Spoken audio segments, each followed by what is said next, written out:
So maybe don't say that specifically. Well, let me dream. I only said it to bring All up right, so we are back, guys. Welcome to Nerdbauchery. I was going to do another intro, but we're just going to start off. Gotta watch ads first. Yeah, we just had a little bit of a problem with the audio, so we're just going to go ahead and pick right up where we just were. But it's basically, the group is heading towards Eagle's Ira, which is some ruins that they can see in the mountains, or far, far up in the mountains. They can't see it's far up there. And they're heading up to the mountains because they had met some dwarves that had told them some things were going on there. And obviously, you can watch the previous episodes. You can binge them if you want, showing everything that's going on. This is episode 6. And let's get back started. And they can RP like they just woke up. It is 9 a.m. Food's ready. Food. Faraday appears from. Faraday's an early riser. He appears from the edge of the clearing, towel over his shoulder. He's shirtless and he's like toweling off. It's like, yeah, finally, everyone's woken. Where did you find a stream to bathe? Just over there. If you head about 35 kilometers. No, sorry, 35 meters. That direction.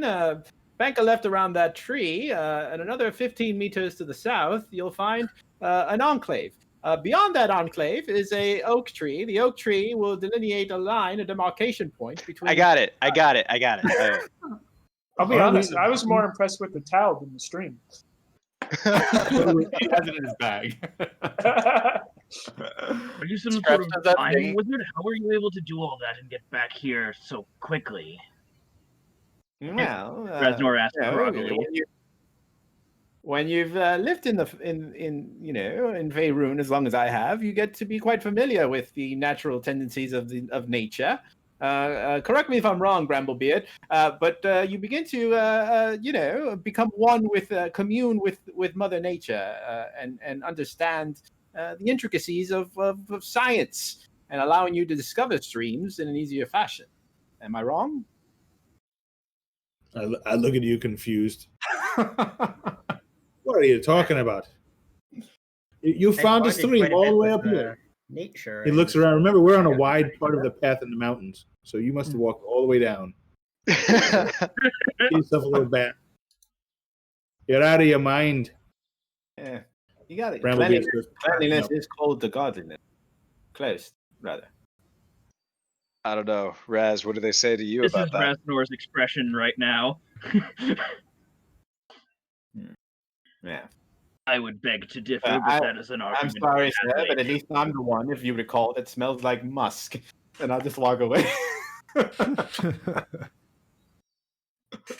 Does he think that's a good thing? I don't know. Maybe you should spray him again with broadsword body spray again. For the distinguished halfling. Precisely. Well, anyway, as soon as you fools finish your little chitter chatter, we should probably get moving, don't you think? We've got some wood elves or wood dwarves or whatever it is to kill. Bramblebeard gets up, takes the last of the bacon off the fire, and starts marching on. Grabs his stick. He does not have much to pack up. I start cleaning up camp and smoldering the fire, and then pack up. Before we move on, I do suggest we recall what we're dealing with here. The creatures, the vagrants that we are sent to handle here, are all vulnerable to fire. So I suggest we have a tactical plan of action for when that happens. Indeed. I think Scraps is If really we good find at that. ourselves, What? if we find ourselves facing quite a few of them, I can take care of them quite easily. Well, that's good to know. That's one. Scraps, I believe you are well prepared for such a situation, are you not? What are you talking about? And you look over to him and he has a piece of raw meat hanging out of his mouth, and he's just using both of his hands to finish tightening a little bolt on the inside eye socket of this big giant bat head. And he's just kind of click, click, click, click. Wait. Faraday looks at him and says, "Kobold, fire, wood elves. Can you do it?" Dark elves. Dark dwarves. Dark dwarves. Wood elves, dwarves, whatever it is. They're not dwarves at all. Jeez. What? Scraps Scraps. Do you want me to try and find somebody, or do you just want me to burn somebody? Can you produce fire on command? Of course. Okay. All right. So that's 2. Anybody else has got anything useful? I have a torch. I reach out my hand and cast Produce Flame and just hold a fire in my hands. Yeah, I've that's got some. impressive. I prefer not to harm too many things with it, but if push comes to shove. All right. Well, that's 3. And Hans? Distract them. Yes. Yeah. Fire is not my 3 out of 4 ain't bad. Bramblebeard, what about you, sir? I can turn into a bear. I think you saw that already. Yeah, that was quite impressive. Can you turn into a fire bear? And that Fire was, bear. I'll not go burning down the woods. And Malkavia, I'm not even going to bother to ask you. I know you're practically useless. Anyway, so I suggest we all gather our things and move on. We've got quite a hike in front of us. And as the de facto leader of this group, I feel that it's in our best interest to get up the mountain as soon as possible. So I just grab all my stuff and just start walking. De facto leader. Without turning around to see what they're following. Is he going downhill? Please tell me he's going back the way we came. No, y'all had already started walking a little bit, if you remember, up the mountain. You weren't where you are now. You had already started. You had went up one rise of the mountain, and you're now on the second rise. Yeah. So well, I just keep moving. All right. I hurriedly Flatten grab my myself to the pack. wall. I hand Alistair the rope again. Like, here you go. Tie yourself off. Maybe Raznor will be your second. Yeah. So Scraps finished tightening like the last little bolt on inside this bat head, and then he like slaps this gem inside of it, and it kind of like clicks into place, and then it like glows a little bit, and it hums, and then he just like opens up its mouth. Be like, if you guys want to store anything, you can put it in here. And you just look, and it's just like this ominous black void on the inside. So what you're saying is that's like a bat of holding? It's a bat of holding. It's such a terrible joke. It looks hideous. It has like it's like a Frankenstein of like giant bat heads stitched together with like bolts and like bits of metal and stuff strapped onto different areas and like little like magical contraptions. Yeah, it's a horrible thing. That probably needs to be but it works. Sprayed down. I peer into the void and I just like, you wanted me to put my stuff in there? Yeah, it's really good. Watch. And I just like start taking the rest of the raw ogre meat and just like shoving it inside, and it just like drops in and disappears as he stores it.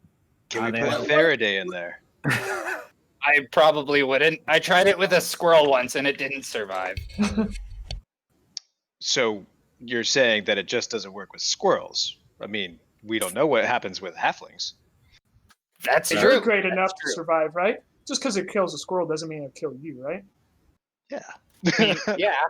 I guess. I don't want to be the first one to try. I feel as though we should not be contemplating the murder of our friend. Oh, it's an experiment. I'm not saying contemplating it. I'm just saying if there was a need that he needed to be secluded somewhere, that we had a place where we could put him. That's all. From 50 meters beyond, Faraday turns around. What are you waiting for? I'm pretty sure there's no air, so it wouldn't be good. So other way we should get going. All right. Now I'm looking at the bag with more interest, and I'm kind of like, looks like I'm mentally measuring the size of the bag, and I look over at Faraday.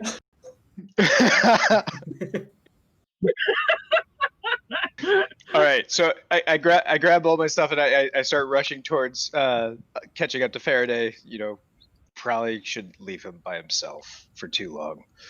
Mm-hmm. Well, I have to run to them because I'm gonna go join them. Faraday, did you see my cool new bag? And I just skitter up all the way.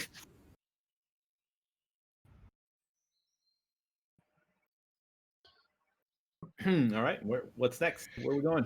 All right, Tony. further up the mountain. All right, you all ready? Okay. The path just ahead of you has fallen into the valley. The gap is about 20 feet wide, and the fall is 30 feet down on the sharp, sloping rocks. We did our best. So much for that. Off we go. Back we go. Oh, I forgot to put Faraday in front. Now, stay right here. Pull on his rope. Let me put Faraday in front. Since he has started walking. What kind of dwarf are you that's afraid of a mountain? I don't know. Outside the mountain. This is outside. This is on the mountain, not in a mountain. And I'm a hill dwarf. I like valleys. You have to be. This is like a very. Go ahead. Why are you scared of heights? You have a very low saying- center of gravity. You're fine. would it make you Besides, feel better have to be know on the that mountain before you can be in the mountain? Would it make you feel better to know that I had Featherfall prepared? I suppose if I knew what that was, I might. It could slow your fall. So it would be fine. Sadly, I don't have it. I don't know it. But I just wonder if it would make you feel better. You can actually, Away. if you look in Just front of saying. you, there's actually a cliff. You can see the cliff in front of you, and it's a jagged. It does look kind of like scalable. I don't know if you could see that on the screen. I tried to give you an angle you could see. But yeah, you see how there's like a cliff in front of you? Yep, I see it. Yeah, it does look kind of scalable there. Yeah, the good news is this is nowhere near the widest chasm I've ever seen, nor is it the deepest. I believe one time at the Foment of the Gods, there was a tremendous waterfall. Oh my god. Regardless, I think we can make it, boys. We'll just have to scale the side here. I grab the edge of the rope that Alistair and Raznor are attached to, and I just try to start scaling because this is the path, right, Tony? This is like so you are heading up the path. Yep. Okay, so I'll go ahead and try and shimmy up the wall. I'm gonna need you to give me an athletics roll, please. Can I do it acrobatically? Acrobatically. Who wants to do that? Who wants to do it? Malkavia. You want to try, and you want to describe how you're going to acrobatically climb. I just want to know. Give me a good parkour style. Okay, so I'll tell you what. It's going to be a little bit harder because you're trying to do some flourishing stuff. But go ahead and give me an acrobatics. I tie myself immediately. You think you're going? Okay, it's a 7. Okay. You fall down. Go ahead. Do you want me to describe your fall, or do you want to describe it? You can go ahead and describe the fun. All right. So Malkavia pushes past. He pushes everybody out of the way. Pushes Faraday. It's like, yeah, I'm going. I can do this. And he tries to just go up there, and for a minute, it looks like he's about to do it. He jumps up, his first leg finds the foothold, and it almost looks like he's running up the side of the cliff for just a moment. It's amazing. But then, as he turns to look at y'all and do a thumbs up, he misses with his hand, and you could see it in his face. His eyes open wide, his mouth just goes down, and you see Faraday's face just go up with a smile, like... And Faraday, and now you see, and then Malkavia just comes crashing down, and he hits right in front of everybody on the kind of sharp rocks that are in front of you, and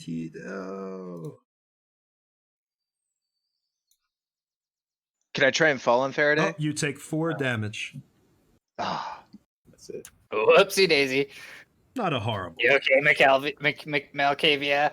So Faraday looks at Malkavia and says, "You are a disappointment." And he takes his whip and he whips the whip and whips a rocky outcropping. Wait, just wait. And he reaches into the bat of holding and starts pulling out. He has pittons, a dungeoneering kit. So he has pittons and a hammer and rope. And he's gonna start hammering a little pitton in, and then tie the rope onto it, and then hand the other end to whoever wants to try and go across, just in case you fall. Yes, that is a good idea. All right, so you're doing the little you have these little hammers. What are they? Little bits of metal? I actually have It's it's pieces of a dungeoneering kit. So it's like the little metal things that you'd hammer into like a cliffside that you'd tie rope off onto. I know- So he I know hammers they are. one of those into the wall right next to him, and then ties his rope onto it, and then just heads the other end of the rope to whoever's going to try and go across. Okay. I know what. When you're now climbing up, because Faraday is doing that. Anybody that Scraps. I'm sorry. Wait, who's using the bits of metal? Scraps is doing the Okay, the bits of setting metal. up the safety. I'm sorry, I can't see the screen sometimes. Sometimes y'all sound alike. I apologize. I'll get better at that. So Scraps, anybody that's now climbing behind you because you're using the bits of metal as you go, you will not roll with advantage. But people behind you attempting to climb the cliff now, as up to that point, or if you get, well, you know what? Be better if let's just say you get to the top, and then anybody behind you that now uses it will roll with advantage. So if you're going to climb, are you going to climb up, or?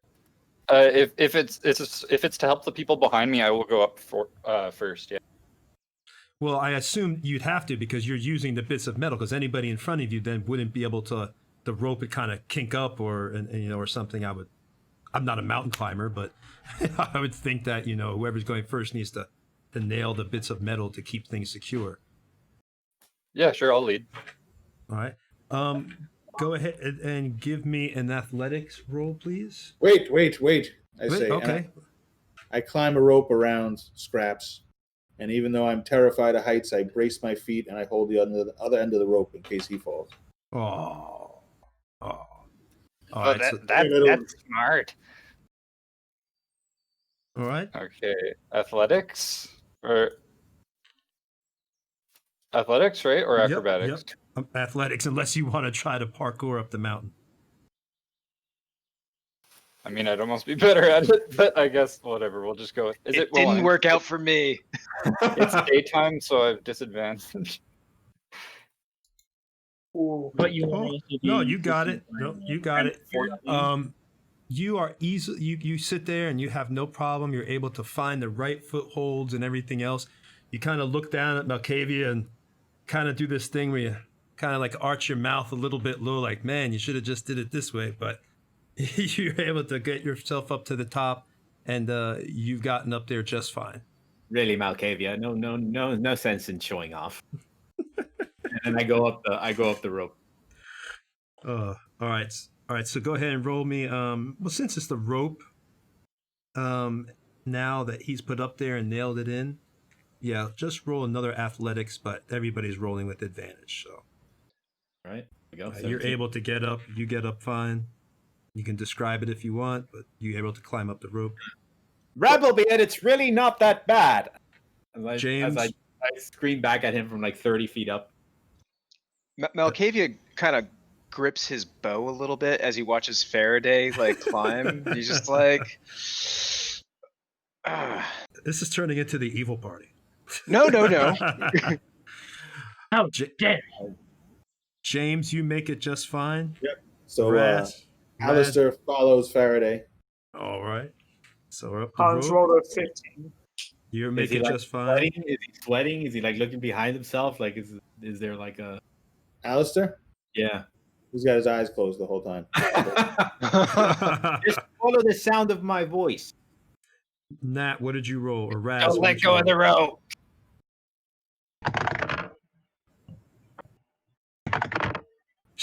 Oh wow! Same roll both times. Oh, that's cool. Yeah, that's right. It does it like that. What did you get? 21. Yeah, you're fine. Is there anybody else that needs to roll? That's not rolling in roll 20. Eli. Malkavia will need to. Okay, Malkavia and Thalaris. I thought y'all were rolling out of them. I stare up at it and don't really trust myself climbing, so I take a moment and turn into a giant wolf spider and just easily walk up the side of the cliff with my climbing speed of 40. Are you going to very useful? Are you going to stay a spider? I might follow the group around for the hour that I have it as a spider. I have a spider mini, but I don't want to put him on the thing. It's too big. He'd fall off the mountain. But I do have a spider mini just for that reason. So you make it up obviously just fine. And then the last person is Malkavia needs to roll again. Okay. Hey, 22. Yeah. All right. So you've made it up. The rope, isn't it, chap? All right. So everybody's made it up the mountain now. Because everybody's made it up. What do you want to do? I'll start. Do you want to? I don't think Hans go. Hans, did you go? Yeah, I rolled a 15. Oh, okay. All right. I actually, Malkavia goes up to Phalaris in his cool little spider form, and he goes, not sure if you can do this right now, but do you still have any more of those good berries? Boop, boop. As a spider, I just kind of shake my head up and down. I kind of look at that with a little bit of fear. I'm like, oh, never mind. We're cool. We're cool. Just do your thing. I reach out one leg and just kind of pet you on the head. Malkavia's mouth just goes, oh my god. Like, I need That an is adult. not any less unsettling. Did you take a little scrape from the fall? Did you? Lessons have been learned. I got to move the Suppose camera. I could patch you up a little bit. And I'll cast Cure Wounds. It was only 4 points, man. Don't have to go all out on me. Oh, overheal. That's all I got. I don't have any of those good berries. Though I did eat like 4 of them last time I was offered. Malkavia feels extraordinarily refreshed. And he's like, looks at Alistair and is like, okay, that's a useful talent. Yeah, blessings of the Earth Mother and all that. Seems like a good mom. She's better than mine. I'll push forward to the front and try and move ahead. Unless the spider can scout. Can the spider scout? I don't know. Like, Actually, you get any that's a special good abilities? idea. You can go straight up. They don't even have to go back and forth on the Yeah. trail. Ooh, can you make like webbing ladders for us? I don't have any actual like web abilities on this. Yeah, wolf spider. Wolf spiders don't use webs. Yeah. I can walk on web just fine, but not create it.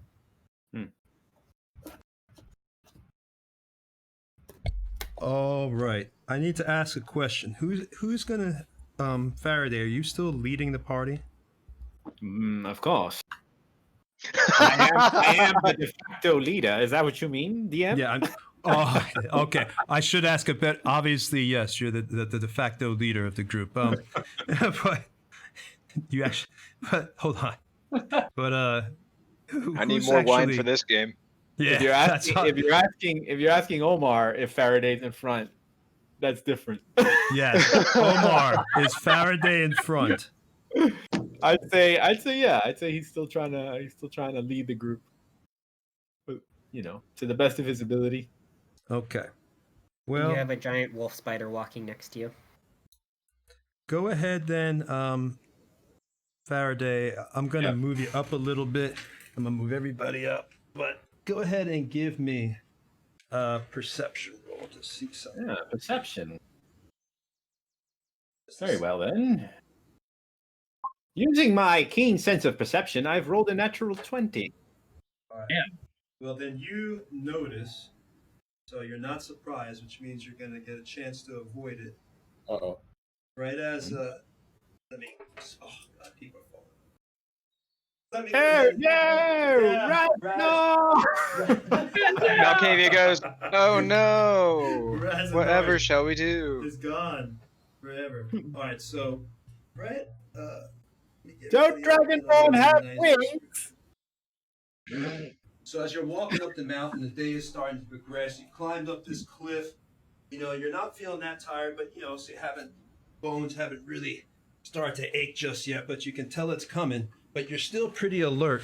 So just out of the corner of your eye, you notice something that looks like it's rolling down the hill, and you realize that part of the mountain has begun to crumble away, and there's a boulder literally rolling towards you. You have just a split second go ahead and roll me a dex check. Okay. Just So, question before I continue: is there like a branch or a tree or something that's anywhere in the vicinity of where we are?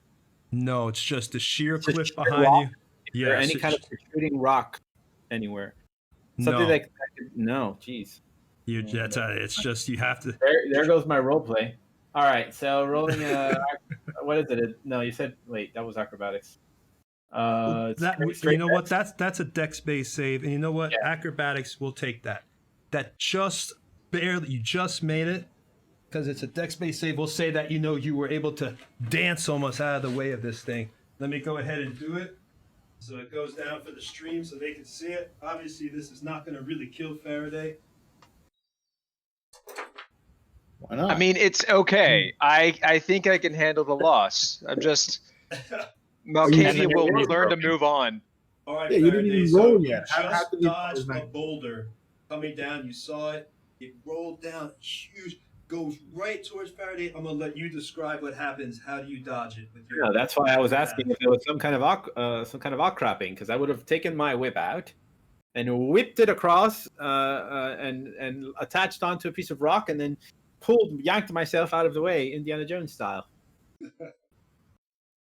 Well, maybe there was a branch. Okay, we'll say you saw a branch right Thank as you you. were going over. There you go. There's a branch. Branch just appears. You missed There's it. another Listen, druid. The branch Yeah. of the mountains. It's a new thing. Well, you haven't well, worried about. maybe when 20 gets Wildlands, they'll have like the little branch attachment that goes into the side of the escarpment. There you go. That Yeah. would be great. Yeah. Yeah. That's what I would use if it was there. So anyway. Now, chaps, I suggest you keep yourselves alert and eyes open. There could be some more falling rocks. Clearly. All right, so you're making your way up the mountain here. Oh, hell no, hell no. And I turn into a giant spider. So everybody, we got 2 spiders in the group now. Malkavia's just looking around and he's like, all right. This is now getting weird. And I just Yours climb is a lot straight up. bigger. Yeah, this would be a bigger spider. But the spider is large and Scraps is small. Can Scraps ride the spider? You probably could. I am a large beast when I'm a giant spider. That's as big as a horse. Oh, I'm sure I God. can fashion You some gotta sort ride of the spider. battle. A kobold with a fire cannon on his back riding a large spider. That's Oh my that's God. just like That's That is it. the stuff of nightmares. We should get Kopik doll to paint that. Yeah. You know, that should be your character portrait. Just- but I feel I like love it. I feel as though Climb it's on. like scraps like from what was it what was the movie, the black and white movie, Doctor there's like the guys writing the atomic bomb down, but it would be Oh, like yeah. scraps riding the giant spider. Doctor Strangelove, thank you. All right, awesome. Climb on, Yeah, Scraps. yeah, I'm gonna do that. All Just right. perhaps So, try to lasso the Alice, spider so we Alice can the hop on. spider. Alice the Yeah, spider but- will kind of wait, let you strap yourself in there or whatever it is you're gonna do. Yeah, I've made like a rope harness to kind of like loop around you and around me so I don't fall off. But I'm still kind of holding on. And I just start climbing straight up. I thought you were joking, and you really did it. I would love to if that's okay. I know you're joking. It really. So we have the kobold riding the spider. I Yeah, do why not have the mini for that. What? Yeah, You that's have a the kobold deer of riding a spider mini? Sorry, guys. You got me Supposed on that to one. be I don't Get have on the it, mini. Reaper. Yeah, kobold riding spider mini. All right, so I'm gonna ask everybody real quick in order what they're gonna do at this point. Now that you've got past that little dangerous area, Malkavia, what are you before doing at this point? Can you go ahead. describe what we see? Like what are we looking at? Yes, I'm sorry. I should. Yeah. At this point, you're now up probably a good deal into the mountains. You are.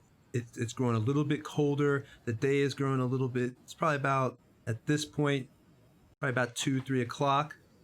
You are beginning to see Eagle's Ire in the distance. We don't have battle cam working right now. but it's the ruins in the distance. You could see it rising above. It looks like it has like birds circling it and everything else, but it's still a good deal away. It's just that because you're up so high and it's higher up itself, you can see it from where you are now.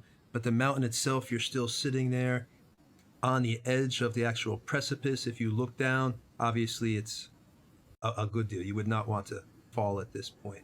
But that's really all you see. You do see the forest below, but it's become quite small at this point because, like I said, you're gone up about 3 levels of the mountain and gone around. So you're probably about 78, well, about 100 and some feet up. So it's up there. More than that. Whatever would make you... I'm not good at mountain height there, so whatever would make you up there high. I'm going to move your characters. Enough for me to whisper in Alistair's ear, don't look down. Yes. You're up high enough that things are looking very small at this point. He's a spider. He's But we looking in all can't see the directions. ruins. Yes. Yeah. Yeah, he has great eyesight now. He's seeing everything. We can see the ruins, right? You can see them in the distance. If we had the other cam, I'd be able to show them and try to aim it up now, actually moving your characters so we can get a good ruin shot here for you at the same time. Well, gentlemen, it appears the ruins are just over this gorge. Well then, let's not waste any time. So Alistair climbs like along the side of that thing that goes over that big bridge with scraps on his back, hanging sideways. Oh god, you have to do it like that. Oh god. Oh no, guys, we Just hanging on for dear life. We just had a mini accident. Uh-oh. Oh, This no. wasn't a big one. Somebody's oh no, it fell down. I'm gonna have to glue it. Oh. Oh no.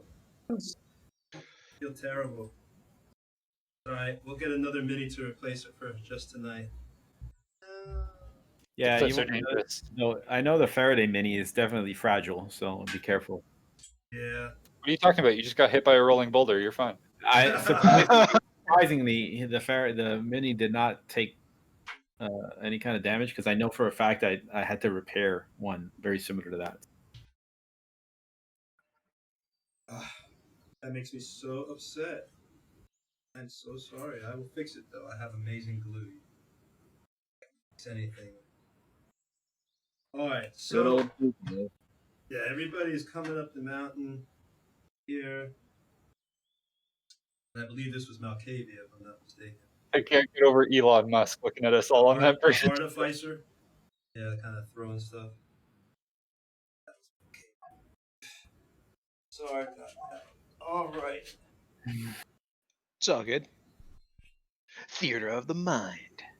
Yeah, oh no, I got you another minute for just tonight. I'll fix that as soon as we're done.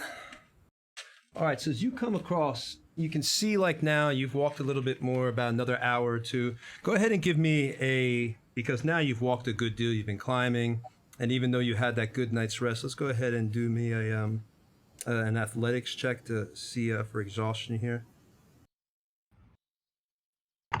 Everybody? Yep, everybody. I rolled a base Oh, 19. I have a 1, an unnatural 1, but a 1. All right, Malkavia with a 16. 12. 15 for Alistair. so Big it old looks. 2 for Hans. Oh, That's why okay. I fell off the mini. Dude, please, I feel terrible. I'm gonna fix it. But so Hans and Faraday are now kind of feeling a little bit really tired at this point. Y'all been hiking up the mountain, but you do see the ruins are right in front of you, right across the gorge that you're on. But now these eagles are starting to, I guess they see you and they're beginning to start, just swooping around. They're screeching. They're kind of like trying to just get your attention, and they seem aggressive, but they're not exactly attacking you. They're just swooping in and yelling and screeching at 2 pairs, like an eagle just coming. Well, not 2 pairs, 2 eagles keep swooping. One's going for Faraday. It gets really close, makes a sound, but at the last minute, instead of actually grabbing him, it pulls back out and doesn't grab you. It does the same thing to Alistair. It sees Raz. It's just constantly these eagles are kind of getting really aggressive, pestering as you're trying to cross over the bridge. Faraday looks at the two spiders, trying to figure out which one. Remembers that the one the kobold is riding is Bramblebeard, and he says, "Can't you talk to these chap? Let them know we're not experiencing any kind of difficulty or intending to threaten them in any way." Bramblebeard does not respond because he is incapable of responding. However, almost as an answer, he'll kind of like rear up and point his abdomen at the eagles and fire a web. Oh, okay. All right. So let me see here. Trying to plaster one to like the building. Well, it's not that close to the building. You're still crossing the gorge. It was flying like all around you, kind of like just pestering and trying to pester you as y'all crossing the gorge. Is it within 30 feet? Yes, it is like it's swooping. They're swooping and coming in. But if you want to shoot one with the web to see if you can get it, yeah, you can try that. Let's see. Not exactly what I had in mind. Hmm? Not exactly what I had in mind. That's how I talk to things. AC 16. Shot. All right, hold on. Good. Pretty sure you get that. Can't see why you wouldn't. Yes. All right. So you shoot, this web at the eagle as it's flying around, and it doesn't obviously kill, but it catches the eagle in mid-flight, and it kind of still the momentum of the eagle because it was heading back towards the ruins when you got it, so it carries it across the gorge, but now it has fallen down in front of the ruins, and at that moment, because you kind of like attack the eagle a little bit, you see two creatures. Now these aren't the correct minis. For the stream, just to let y'all know who's watching, I have the correct minis being painted, but today we're going to have to go with the substitute minis. And you recognize these creatures, as you know, they are beastmen. Come out and you recognize them as beastmen, not the night dwarves. And they say, "Halt! Why did you just attack our friend? We are the caretakers of that eagle and its mate. What are you doing here? Turn back around and leave immediately." I scurry under the bridge where he With Scrap still on you? Scrap. I just kept running with my little feather. Well, sir, we were trying to cross the gorge, and they were getting a little precariously close. Well, of course they are. They're defending their nest. The eagles, they have the eggs. Well, we mean no harm. We're just trying to get through here. We're investigating reports of some kind of evil couple of wood dwarves or something or other. We don't know anything about that, but I can tell you this: please release that eagle. Whoever shot him, there must be something you could do. He begins to try to kind of go towards the web and pour water. The eagle's like fluttering on the ground. He has like a water skin and is trying to clean the eagle off. It looks like he's starting to get a little bit off. And you see the other mate of the eagle, it begins to fly back towards the eggs. So he would have to do somebody would have to do a DC 12 strength check to break the webbing. That's all it takes. You hear shouting from under the bridge. Just pull him out! Just pull him out. So but if they're trying to pull it off him, it's Yeah. Thank you for that reminder. Let me go ahead and do that. 4 or 5 hit points of AC 10. If only there was. What is it? What did you do? I'm sorry, I missed it. Or they can cut it and stuff. It takes 5 hit points of damage. Okay, I was just gonna say. Faraday looks at Razanar. If only we had a strong dragonborn scaled individual who could somehow help us in this situation. You see the eagle, he tries to break it, but the strength isn't enough. Its wings just aren't. This is a powerful creature meant for flight, but in this situation, it just can't seem to break the weapon. The beastmen are looking kind of desperate. You can tell they really care about these creatures and the eggs that they're protecting. Yes, please, allow me. And Raznor will go over and start yanking on the strands of the webbing to try and break out the eagle.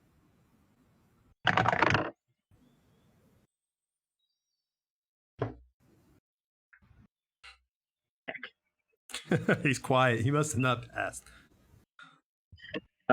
Barely. 10. 12. I'll say, don't embarrass yourself in front of Faraday. It's a 12. So Oh, so you don't break it. All right, so Raz comes by. He's big, bulky, scaly, strong, claws. He can do fire breath. Goes to grab this silky web and is just astounded how his strength just isn't even enough to, perhaps, the mountain took more out of Raz than he realizes, but he's just not able to break this webbing. The eagle is still fluttering. It's not in any obvious mortal danger, but the beastmen don't like seeing the animal caged and trapped. Go on.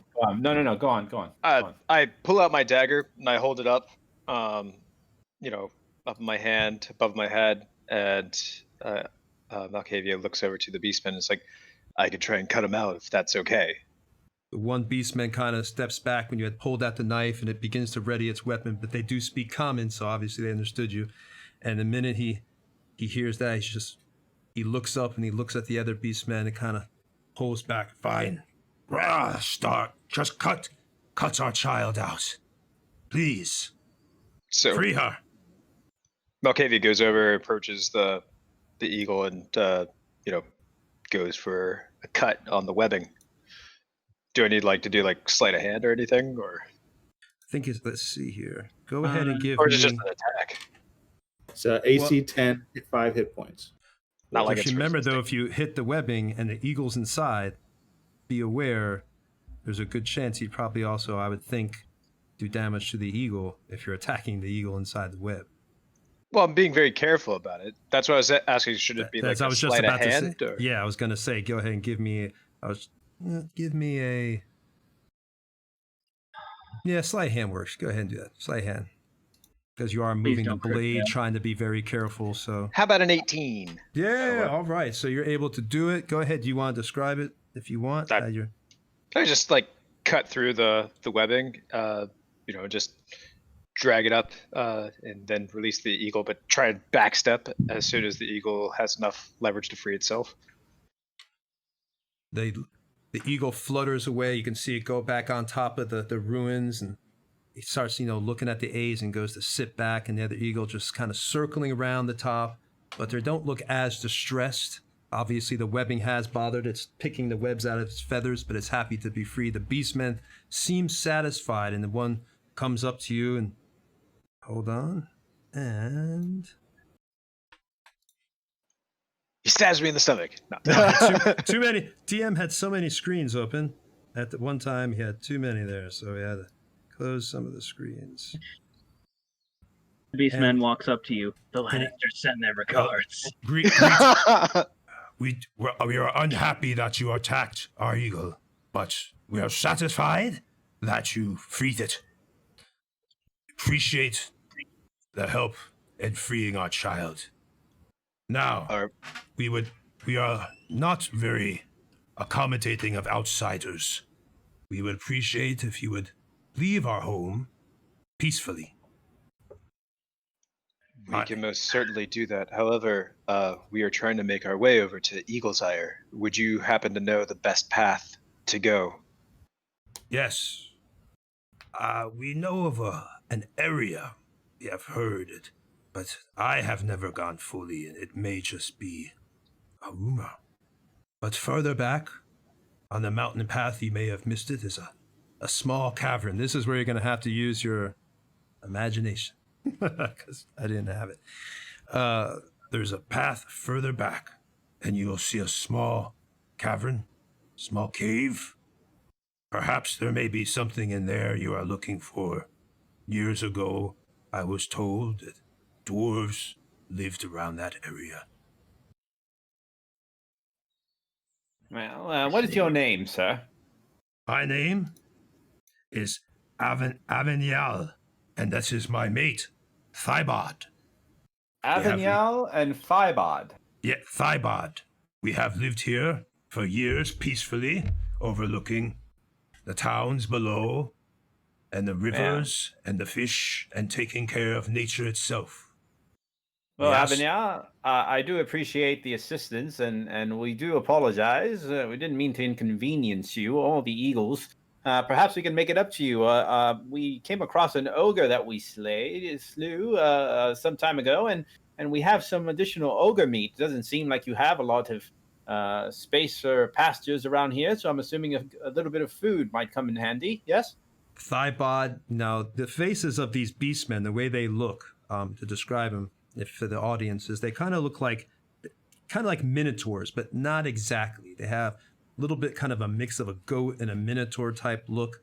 So as he says that, and they're still humanoid, the one kind of like the nostrils on the one minotaur kind of flare up like in happiness, though. You could tell it's not aggression. It's like if a minotaur could smile hearing about ogre meat, or a beastman could smile hearing about ogre meat, you could tell this is what it would look like. Avenel turns back, and after he sees Thigh-bod, his mate, with that expression, "We appreciate your kindness. For a moment I thought you might attack us, or hurt us, and just try to hurt our children. No. Let us absolutely. peacefully sit here, take some of our wine. We do have that." Thank you. Scraps, if you don't mind, reaching into the bat of holding and providing these fine beastmen with some of our ogre meat. Did somebody say my name? Still He's still under the bridge on Alistair. A cobbled. What is all your names? We have not gotten all of your names. Well, the gentleman W. Nicholas Faraday at your service. Razenor, Paladin of Justice. Strong. The spiders are also our friends too. That's Little why one they don't is talk. Thalaris, and the big one is Alistair. They're just I chittering. hear people introducing themselves. I'm Scraps. Alistair, Scraps, get up here. A cobbled. you could almost hear the spider sigh, and then he comes scurrying up to the top with Scraps on his back. It's like little chittering. Did the spider make the little chittering sound? That's all they can do. Little. Yeah, basically. So, a cobbled. All right. And I am Hans Sullivan. What is the name of this little keep of yours up here? This is the beginning of Eagle's Isle, but this is not where the dwarves were located. Eagle's Isle is the name of the fort, but many call it, even the dwarves themselves, because this was their lookout fort. They refer to this area as all of Eagle's Isle. That is why when you said you were looking for it, we were concerned that perhaps you were here to take our home from us. But luckily you came with good meat and peaceful intentions. Can you tell us of anything that we might encounter along the way as we venture further to Eagle's Eye proper?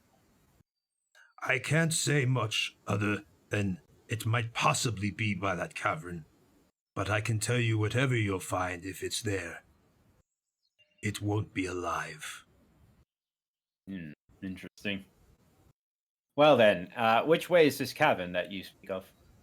It was back on the path. You probably passed it. It is well hidden. A bear lives there, an old bear. He is peaceful, though, as long as you do not attack him first. Of course. We know something about peaceful bears. Very well then. I've killed, and then of course I'm still wearing a bear pelt, so double meaning there. So we shall, I suppose we shall turn around then. Before you go, I see you have druids in your group. If they can turn to spiders, is it possible they don't have to turn back, but if they could just stamp their spidery feet to say they are giving us a druid blessing, us beastmen are close to nature, to know that a druid is not just one, but two druids are in the mountains, makes us feel at ease.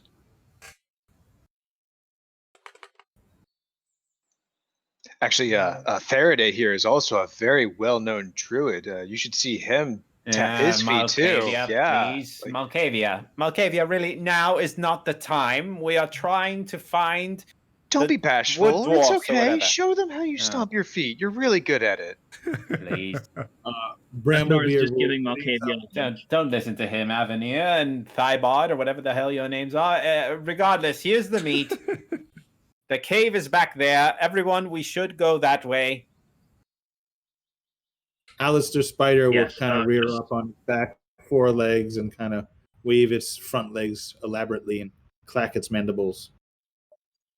Thank you, Master Druid. And they both of them bow, you could tell. And the eagles kind of like, they almost know, and they kind of like fly and do like a double circle around the spider and then go back to the I'm so the nest. tempted to nail one with a web again. I'm a spider after all. You got to realize I still have those instincts, you know. So, hey, a scorpion's gonna sting, right? That's right. I can't help it. So, do you want to shoot him with the web as they're circling? No, I'll restrain myself. Okay. All right. So this is the part where I have to move y'all to a different position, and just give me a moment here. Well, maybe it's a good point for us to And, take a little. Let's take a little break, about right. 5 minutes, while we do all this with the stream, and y'all can come on back in about 5 minutes. All right. Thank be you. right back. Good just real suggestion. quick, Yes.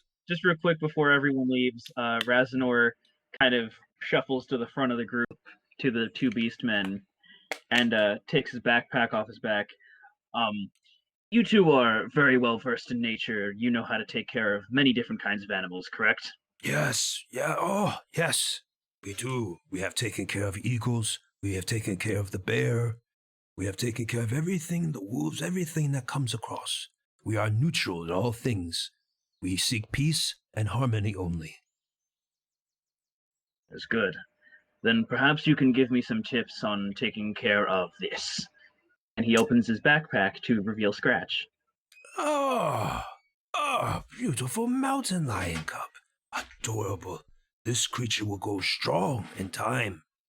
We can give you many tips.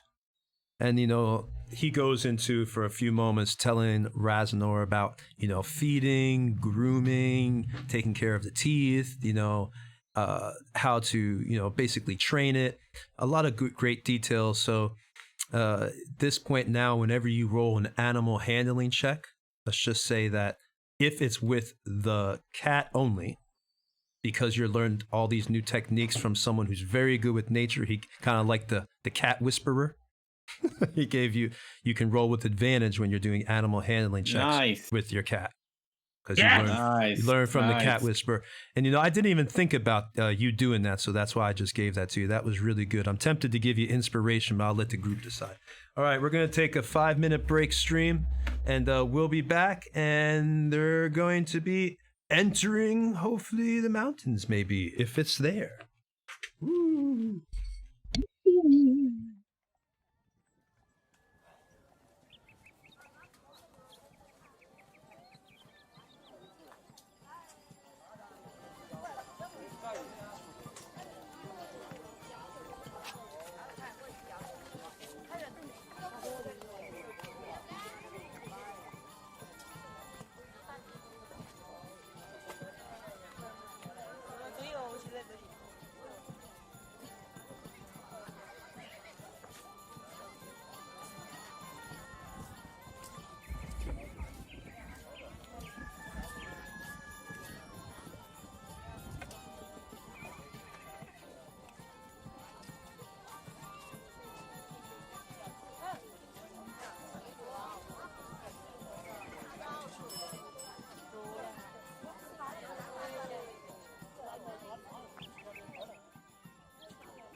Yeah, if that were really on that floor, you should run and not touch it. Here we go. You let me know we're going back. All right, and we are back. All right, so the party is going to rest. They're RPing and rest at the Beastmen. The Beastmen have bought them around, like, kind of, and they're still inside the ruins, but I've moved their characters in front of the cavern, so we're going to RP them a little bit, taking a rest with these Beastmen as one of them is teaching Raz how to, take care of his cat, becoming the cat whisperer, all the little tricks. Raz is writing it down with his clawed hand, scrawling it, the best he can so he can remember it later. But in the meantime, the other Beastman is cooking, this food. The mate of Asniel is cooking the food, Thybod, and, he's asking, this ogre meat, I like mine red and fat, crispy. How do you like yours? All right. So he looks at each one of y'all, and obviously so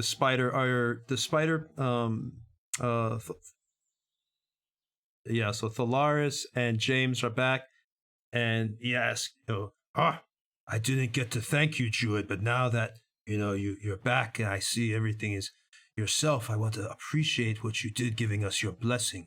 And he hands, James a big piece of ogre meat, and see all the fat still bubbling and crispy and kind of burnt and brown just right. You see the Beastman goes into a little pouch that he has on his side of his waist, and he has this little bit of salt and puts the salt on there, hands it to James. Then he goes to the next person. He's like, and you, Kabut, Scraps, how do you like your piece?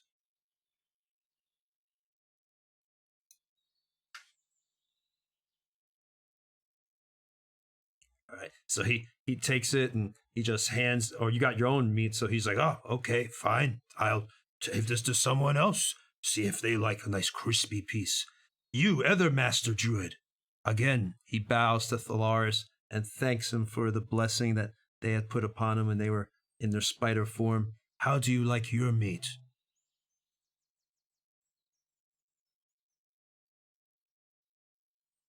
Ah, I've never heard of that. Someone who just eats plants, no meat? I did not.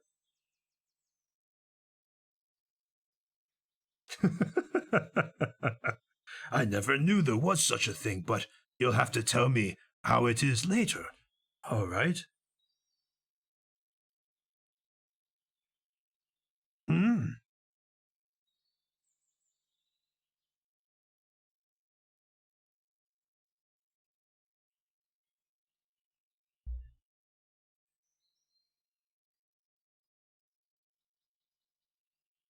Her name is Chessie. I would suggest if you have Master Druids with you, they can easily speak to him and let them know the intentions, that they just want to search around her home. Yes, Chessie.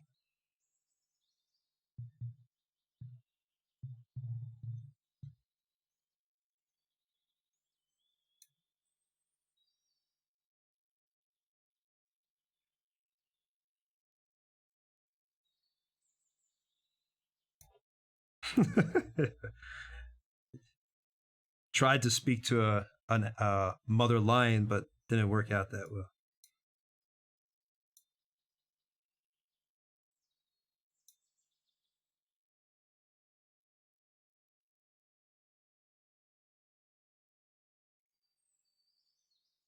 We go sometimes down to the forest, see if there's any animals that need to be taken care of. But most of our days are spent here taking care of the eagles and the children that they bear with their eggs. We go fishing in the rivers, we walk down the mountain paths, but our survival, we prefer to be alone and far away from civilization and closer to nature, where we don't have to worry about the smell or the noise of men. No, we don't travel to the city very often. There is no need for us to go to such a place, and many would judge us if we did. We are not understood by all.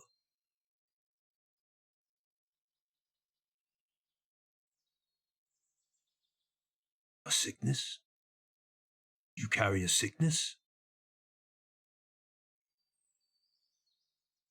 How would you know you don't carry the sickness if you've been to a place?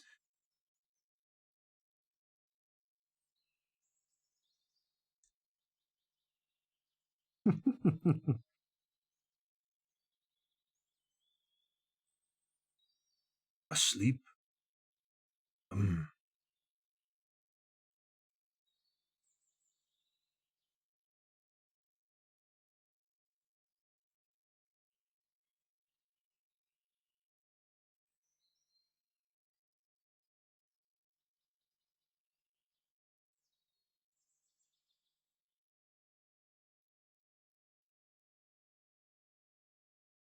No, we don't encounter many.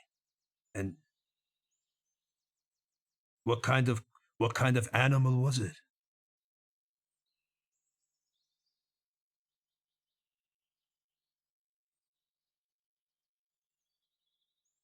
Hmm. Cool. All right. So you take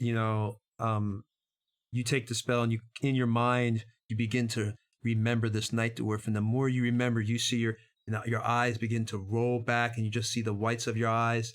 And well, that's what everybody else sees. And then instantly in front of Thibault, you see the feet form first of the night dwarf, then the thighs, then the pelvis, and then everything up. And then standing right before him, completely three-dimensional and full color, is the night dwarf. Thibault looks it over. This is an unnatural thing. I know all that exists in these areas, and I have never seen such a thing. If it is here, someone has brought it here, or even worse, dark magic must have created it.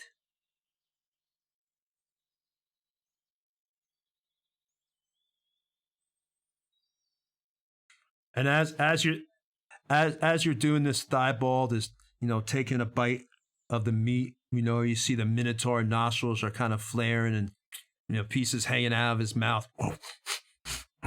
He's grunting.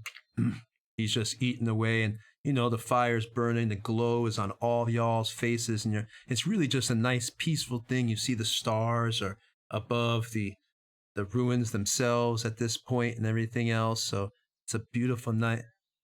And shoots her. Cobbled, why cobbled? Always be aggressive. That was only image.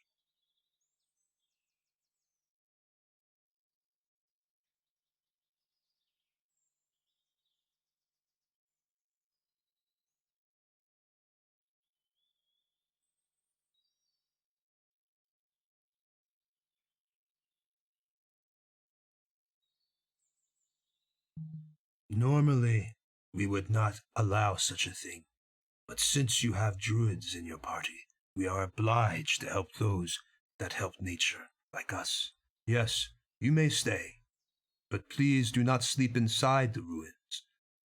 The eagles will become restless, being so close to their eggs.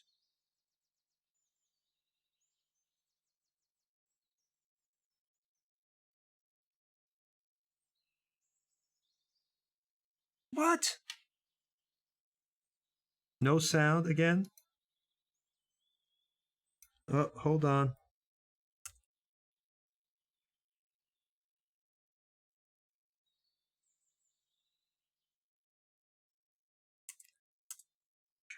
God damn it. I hate OBS. Might have been at one point. But it is good.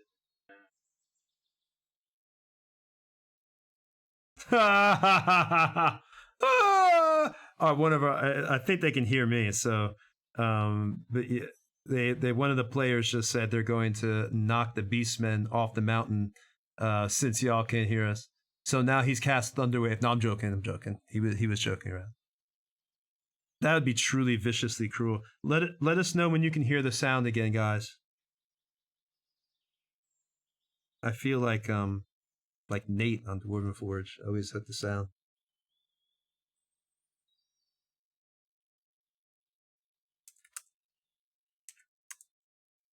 I don't.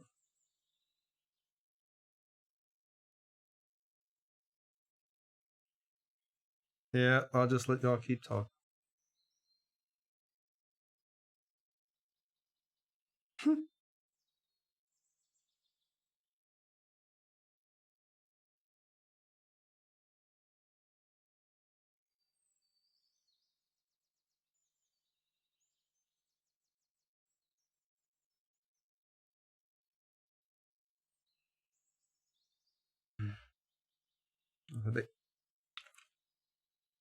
They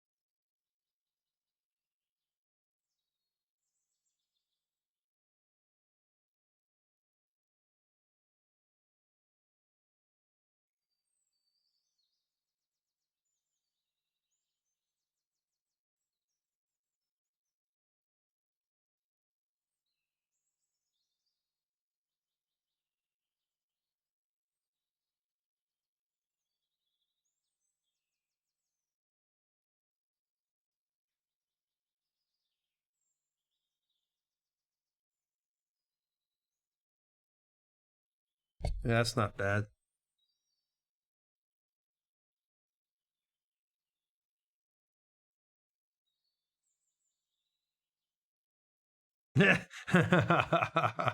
You can see. No.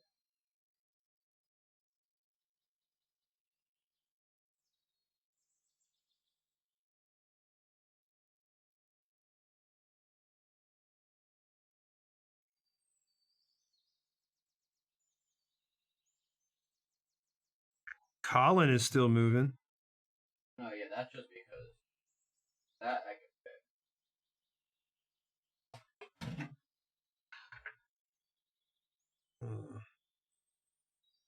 Alright.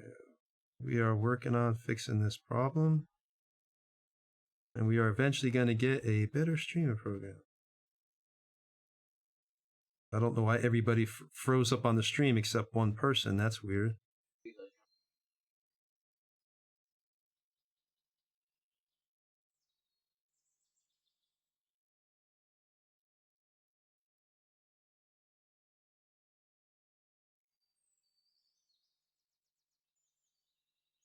Strahd game that runs on Tuesdays. Mm-hmm. And I think we get a Discord. Oh, I can hear it. Can you hear us now? Oh. Hello. All right. Can we hear us again? Yeah. Frozen on everybody. Yep, sounds back. Okay. All right. So we got sound back. Everybody can hear us. But of course now some of our portraits are frozen. Yeah. Frozen. Always technical difficulties. We So get the what scrap everyone missed- stance. What everyone missed on stream was we leveled up to level 3. And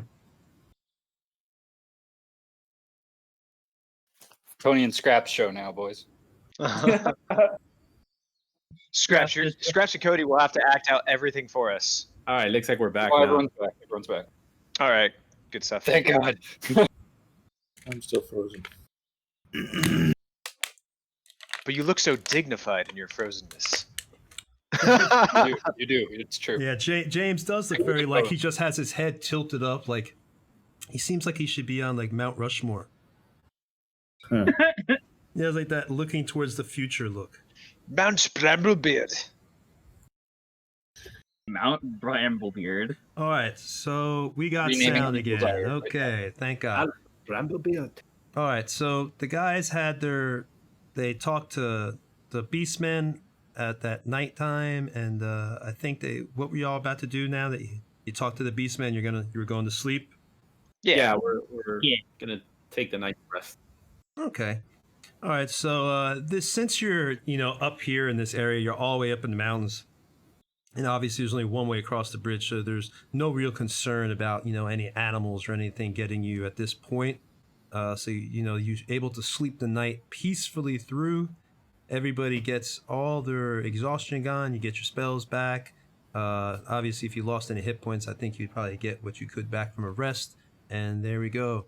Do you want? And now I put you in front of that cavern because you said during the break when we were getting the sound back, they said they were going to that cavern anyway.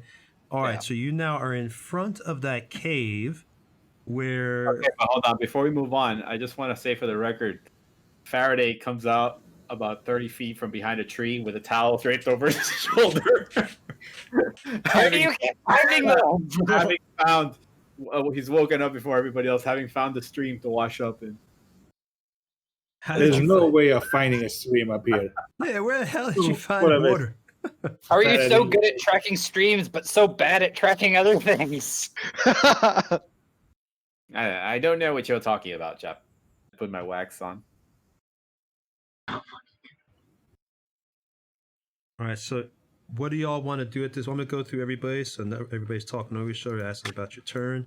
Let's start with, at the top, Malkavia. What do you want to do? Y'all are outside this cave at this point now, and the bear, the bear's in there. You can kind of hear a little bit of grunting. I'm going to leave this up to the druids. Let them, this is all them. Yep. All right, so it just comes down to Alistair and Valaris here. I look at Dolores and I'm like, you want to handle this? I tend to rub people the wrong way. I can give it a shot, I guess. The bear is starting to come out. I'll cast Speak with Animals on myself.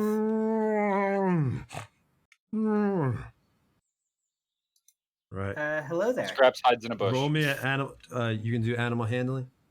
I'm doing Speak with Animals. I cast it on Speak myself. out even better. Okay.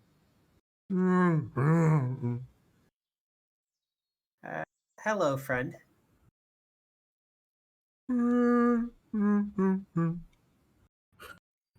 He's like Good Chewbacca. morning. That was good. Speak with animals would allow him to like know what the animal is saying, not that the animal can hear. Yeah. Well, the right? bear, I was just about to say it. The bear is responding favorably. It's saying, you know, when you said hello, it's, you know, it was like, it said greetings, or she said greetings. And then when you said good morning, she said, you know, good morning. Okay. We are just hoping to, and I look over to Faraday. What would we like to get from this? Well, I'd say we're trying to find. Apparently, there's some kind of unearthly creatures that have been seen in this vicinity, and we're trying to get in and figure out the situation. But apparently, where we're going is through your den. There. We would like to go through your den to find some unusual creatures that have been causing some trouble around the area. All right, the bear, but then you get that. She's saying, there's nothing in my den that I know of other than bats, but they leave me alone because I'm so large. But you can look Is around, your- but you can feel free to go in if you'd like. Why, thank you. We will try not to disturb you very much. All right, she you know, decide the bear tosses her head, you know, and starts walking off towards like where the river is, you know, to do whatever she's gonna do, and the bear goes off into the distance. All right, and let me read you a quick description here.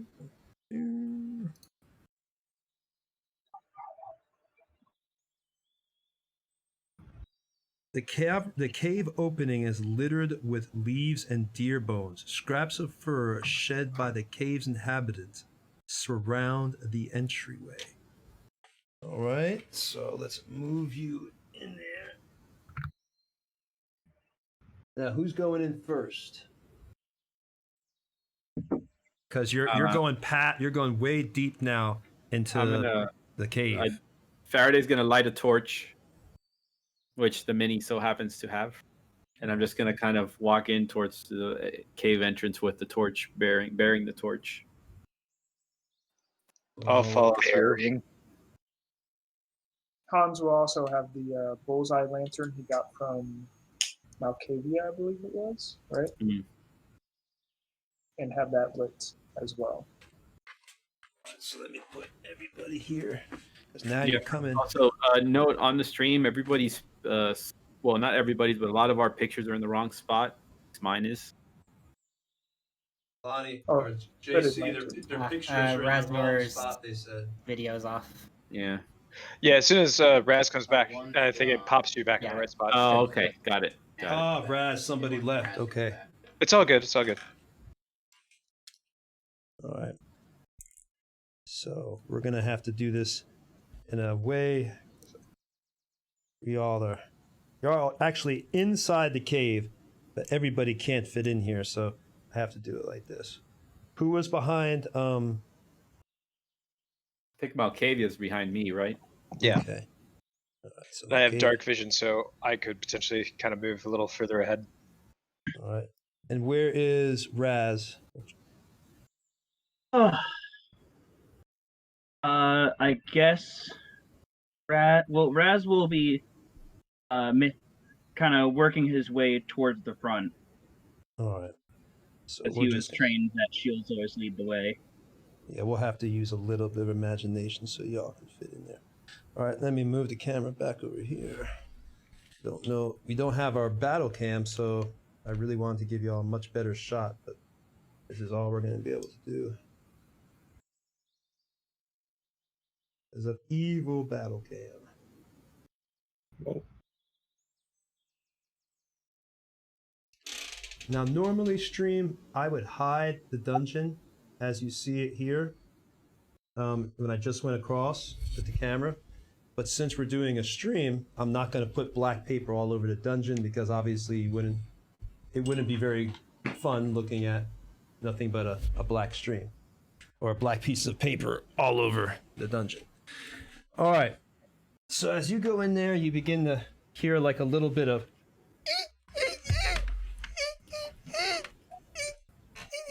and then all of a sudden, out of the darkness, all these bats come at you, just start swarming, and they all start flying towards you. I'm gonna put the bats here because we just don't have the space, and they're swarming all over. And there's 4 swarms of bats just all over here, and they're going. The first person they're going for is they're gonna go for Faraday, but you knew they were coming because obviously you had your torch out and you saw them coming, but they're coming straight for it. Let's roll initiative for everybody for the bats. And then let me get the bats here. Wow, nice. So these bats are swarming around everybody. They're just coming at you. And initiative for... Oh, hit the wrong thing. Sorry. That's supposed to be swarm of bats, not swarm of rats. There we go. There we go. That should be a better initiative. All right. So, ooh, I got a very high initiative. All right. So yeah, everybody just go ahead and roll their initiative here. As these bats are coming down to attack you here. Han's got a 12, just so you know. All right. Faraday's out of 24. I'm trying to fix my camera. I think I'm just going to have to invest in XSplit or something because it really annoys me how... OBS is still the best. DC is saying OBS is still the best. Mount Cavia has an 11. All right. Macavia, 11. That's a 16 for Thalaris. All right, hold on. I have to get in here. Macavia, 11. 19 Thalaris. Oh, that's 16. Sorry. Oh, 16. 16 Thalaris. Raznor, what do you got? I got a 4. Okay. Mr. Bramblebeard, what you got, buddy? A 9. You got the 9. And Scraps, what do you got? A 19. Oh, 19. Oh. All right. And Hans Sullivan. 12. And Mr. Faraday. 24. Oof. Nice. That's a nice one.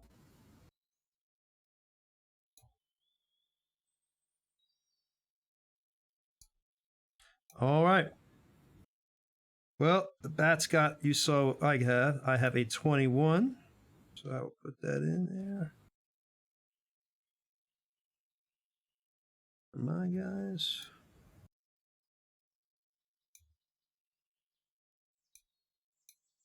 Not that I think bats are going to kill level 2 characters, but you never know. All right. I am a wizard. So, real quick, before we continue, can you describe the area that we're in? You've come in, well, that's all you could see. It was basically dark. You're in a cave that is leading straight back, but all you see right now is basically all around you just these walls. It's, dirty. You have a little bit of bones that were in the front. It's obviously stinks at this point because the bear has been living in here a long time. But the walls themselves all appear just to be rock and everything else. You don't see any type of entrance of any kind, which is surprising. All right. So, is it my turn since am I going first? Because the initiative? Yep. All right. So, how close is Raznor to me? Raznor, since we're using imagination, he's about 30 feet from you, we'd say, because this is a long, winding area. Okay. Well, That's 30 feet is just out of my range, so I can't get to him. So there goes my plan.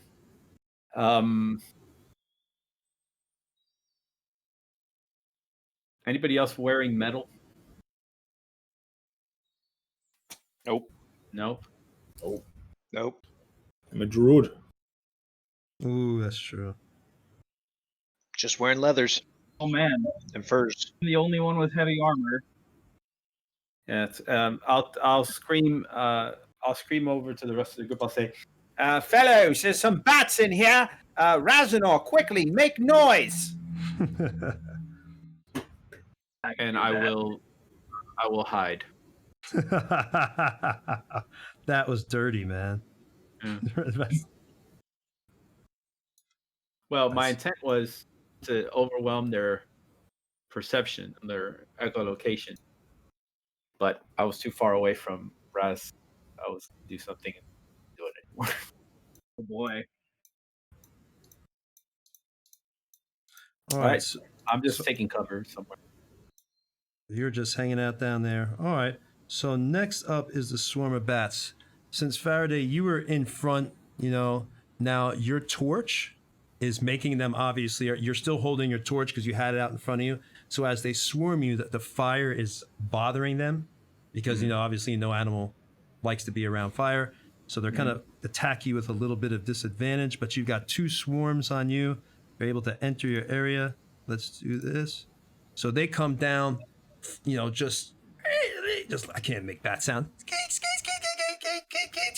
All just coming around Farah. He's doing his torch, trying to get him away. It's just like Indiana Jones, except instead of spiders on the back, it's bats. You see his little hand moving all around. Raznor's in the back, as he had just yelled, but they see you, so they're trying to get you. And let's see here. They swarm, yep. And they try to bite you. But it's with disadvantage. Because you got your... Yeah, so my armor class is 16, so they don't. So they don't get you. So the fire, obviously, your torch is really bothering you. As you go to do it, you're able to singe just one of their wings, and because the other bats notice that, the first group of bats kind of just like flies away for a second, and they kind of just start leaving the exit of the cave. Just like the first group just flies out. The fire bothered them. It burnt one of their wings. The next group tries to attack you. And obviously it didn't hit because that's a 13 as well. So they miss. Now the other group that had just flown out, they're going to be back. So they turn back around, and now they are right here behind, let's see, it was Scraps was over here. So yeah, they're going to go after Malkavia because he was right behind him. So those 2, or that 1 is going for you. So it just missed. And Malkavia, what is your, because you did not have a... Mine's a 15. Okay. They score an 18, and they're able to do 7 damage. So Malkavia, you were not holding a torch. So you see, Faraday's all, "Oh my God, I got the bats. Someone help me." And he's, waving his torch all around, because he went to try to hide, but the bats had already saw him. So he's waving his torch, and these 2 sets of bats, burn, one gets burned, it flies off, and the other one goes to attack him, and that one misses. And then this one, the other 2 are behind you, and one goes to attack you, except this one, you had no torch, so they're able to just come right in. They're swarming around you. You're trying to bat them away with your hands, and a few of them, one is able to bite your finger, another is able to bite your neck. So you're taking all these points of damage from these swarm of bats as they're each hitting you. And then the last one goes to get you, as it fell off the board like a dummy. That hits. And that one hits 2, and that one does 4. Wait, what did you say your armor was? I'm sorry. It's a 15. Okay, so then, yeah, that one hits 2, and this one does 4. So both these swarms of bats, they're all in your space. They're just swarming around you, biting you and attacking you. You've disturbed their rest and disturbed their home. They don't know what's going on, and so they're just naturally aggressive and attacking. And they're able to just, this time, the bats not only are taking a bite out of your neck, this one, as you're reaching up, your armor comes up just enough to expose your midsection, and a bat lands and bites a piece of your stomach, and you see the blood begin to trickle down over your, your leather chaps. Yeah, because you're getting a little bit hurt like that. Then another one comes and it's landing on your head and it's beginning to bite. So these things are just really tearing into you. So you've taken another 4 points of damage right there. So now, we did that. Everybody's attacked right there. It is now Scrap's turn. You said a big swarm of bats just flew right past me and is attacking Malkavia. Yes, it's right on Malkavia. It's actually, in his space. They're just attacking him and swarming him. And then, of course, Faraday was getting swarmed, but one flew back and then came behind y'all. But that one already made its attack, so you have one back here. So you're close to all. These things are all pretty much not too far from you. I'd say you are within 10 feet of Malkavia and within 15 feet of Faraday right there. And of course, Scraps is kind of right in front of you, hanging out as well. All right, yeah. Well, I will turn around towards where Malkavia is being attacked and go, "Don't worry, Malkavia, I got you!" And I will epically fling the cloak off, revealing my large fire cannon, and get down and pull the little ripcord and fire a firebolt into the swarm of bats right above him. All right, go ahead. Roll it up for me. Get him. 13? That hits. Oh, wait. Oh, there's a creature within 5 feet. Yeah, advantage. It doesn't matter. Yep, 13. For 11 points of fire. All right, so that hits. Wait, that's not right. It shouldn't add my modifier to that. 1 sec. Okay, go ahead. 5 points of fire damage. All right, so you're able to do 5 points of damage. You whip off your cloak, looking brave, ready to save your teammates. You arch down.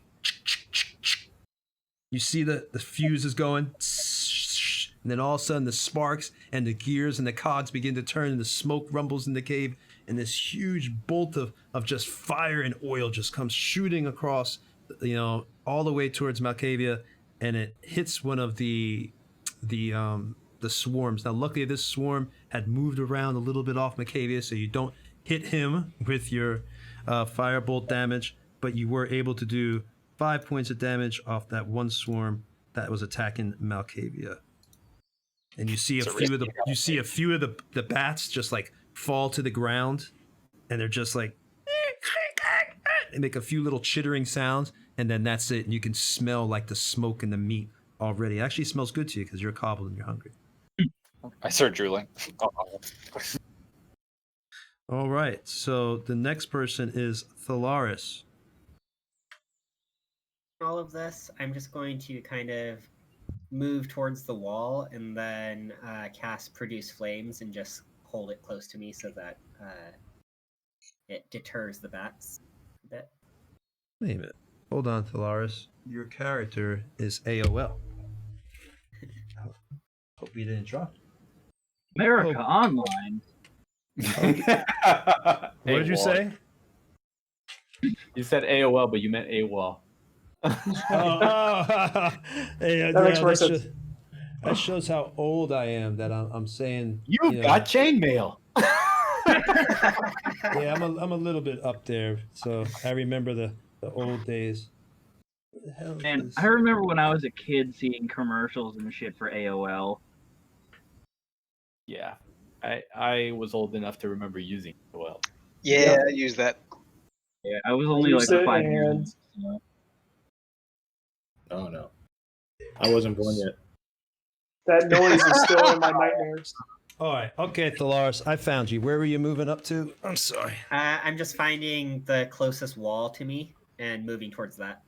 All right, so you be right about there then, inside the cave. So you're now behind. You've got in front of you. You've got Scraps, and you've got Malkavia to the left. While you're coming up, Malkavia just goes, "I'm not feeling too well. Get these damn bats off of me." Give me a heal. Heal by heal. I'll also then bonus action healing word on you.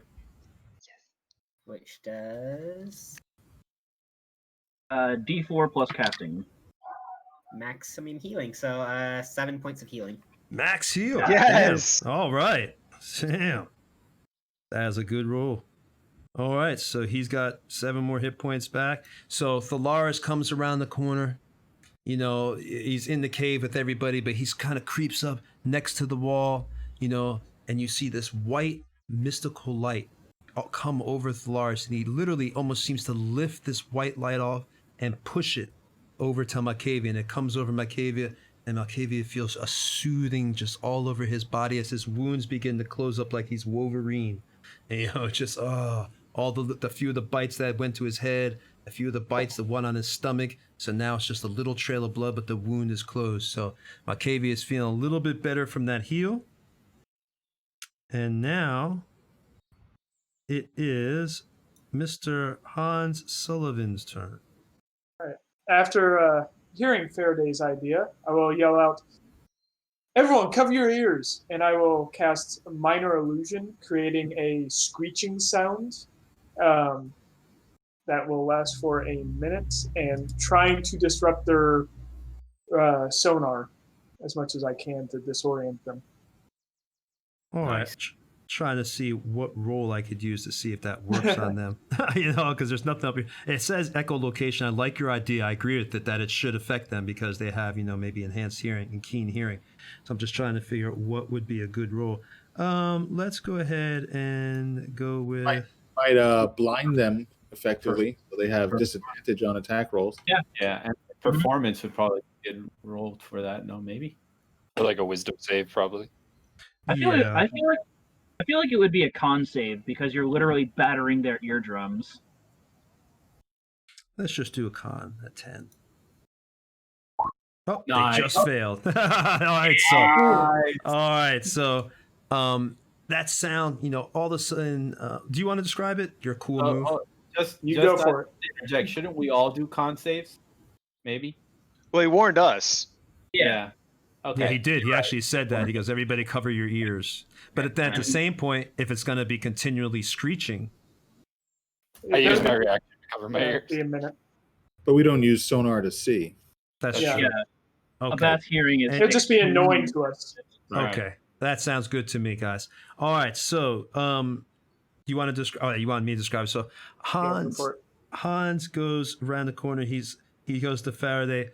I heard your idea and I like it. Here, hold on. Damn, I'm doing Faraday's voice. I'm doing the wrong voice. All right. So Hans Sullivan and Tony, that voice is terrible. Nobody asked you. I do say, good man. That's the worst impression I've ever heard. Quite frankly, it's quite deplorable, really. It was. Well, I'm not. That's because I'm not meant to do it. Only the master's going to do that one. All right. So Hans casts his illusion. And what were you actually casting? What was it? Minor illusion. But what was the illusion? What was it? It's so minor illusion. I'm just doing the sound. Okay. I can either make a physical illusion or a sound. I'm doing the sound portion. So all at once, after he tells you all to close his ears, he kind of like brings his hands together and slaps them. And at that moment, you can almost see waves come out from his hands, and they form above him. And at that moment, when the waves come back together, this loud, like, just incredibly loud and annoying. It's not as bad to y'all, but you can tell the bats are really bothered by it. Some of them just start flipping out, and you know, they're just not as attacking as much and just going all over the place. They get it back together, but you can tell it's still bothering. They're really much more agitated than they were before. So now the bats are rolling with disadvantage because you've deafened them, while deafened. I like that idea. That was cool. All right, and now Malkavia, it is your turn. I brandish my rapier. I aim to pierce the closest bat swarm at me. It's like, get out of my hair! All right, go for it. I'm trying to visualize it. Are you just like flailing around? Yeah. Pretty much like just stab and Just stab. stabbing. Very effective. Like someone combating a mosquito swarm with one of those electric tennis rackets. Yeah, so I rolled an 8. No, that's unfortunately not enough. Then I'll bonus act. Well, actually, no, can't do that with a rapier out. So yeah, I will move to hide. All right. Are you so you're not, you're just moving? Well, no, I can disengage or yeah. So I shouldn't have said it. I'm too nice. I tried to stop myself. Damn it. so bonus action disengage. Well, that was what I was alluding to, since I couldn't use my bonus action to attack. So all right. So move you to- disengage. I'm not going to move it because we don't have that much space. Yeah, obviously, as you can see with the camera, with the way the setup is here in the beginning. So but you are away from it. You disengaged from the bats, but they still see you. But you have disengaged. All right. Then can I move further up? All right. You want That to way, move yeah, further past in. Faraday? Only because if more people need to come in to basically assist with these Well, bats. they are in. It's just that I can't do it. Like, this is where I said you have to use your imagination a little. So they are in. So if somebody tells me, like, if Raz says I want to attack the bats, then he'll be able to attack the bats that were closer to you at this point. And if Alistair wants to attack, everybody is with attack range at this point of these bats. And once we get past this point, we're back to normal. It's just right here I had to do this. All right. So you move past Faraday a little bit and leaving him. Quick question.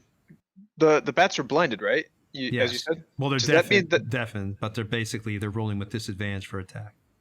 Does that give advantage on attacks? I wouldn't think so, because they don't need to hear you to move away from your strikes. So it's more they see, they still have eyes to see and move something that large. But if they're trying to really home in on their target, then yeah. So if they're trying to hit you, I think they're going to be off a little bit, and that might make them fly past you and miss or bounce into something or do something wrong. But they're still able to get away. I wouldn't think you'd have advantage on attack. Fair enough. So you move past Faraday. Faraday still has one on him. You've moved out of the swarm. You disengaged and kind of poked and ran. So now there it is. Alistair Bramblebeard. Okay, so Alistair is going to move forward until he can try to get like a big bunch of bats. So in game terms, hopefully 2 swarms within like a 15-foot cube of him. You could do that at this point. I can do that? Yes, you could. I could do that. We could do that at this point. And then I'm going to speak in kind of a deep, rumbly voice and then cast Thunderwave. Oh, okay. 15-foot cube. All right, so you... Constitution saving throws at DC 14. All right, hold on. Swarm of bats. Do it for each one. There's the first one. He failed. Second one, he passes with a 20. Okay, nice. That's Second nat one 20. will take half damage and not be pushed. The first swarm will take full damage, which is 9 points of damage, and then 4 on the second swarm. Okay, And so the first one will be pushed 10 feet away from the party. So I'm like, get back! And this wave of thunder rolls out of Alistair's hands and sends bats flying into the walls. And I feel like as Malkavia ran up, and then all of a sudden you pushed more bats, and like that one that got pushed like is following him, not willingly, just like it's like no. They go pelting into your head and flying past you. So you got you took it was, you said 9 off one and 4 off the other, right? Right. Okay, just want to make sure I got that absolutely right. All right, so you hit them and they're just screams, a little chittering, and you see a lot of the bats fall. One swarm is looking much smaller now, so it's not as intimidating as it was before. Now it is Raz's turn. Okay. Well, I was planning on doing a mighty roar and doing what Hans did, but Hans did my job for me. So instead, I'm just gonna run up and swing at one of them. Okay. Technically, these things have... go ahead. What were you gonna say? They have resistance to bludgeoning and piercing and slashing, but just roll with it. Just go. So that is a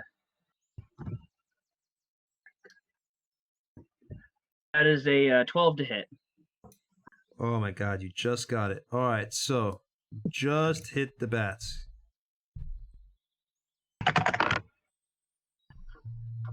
All right.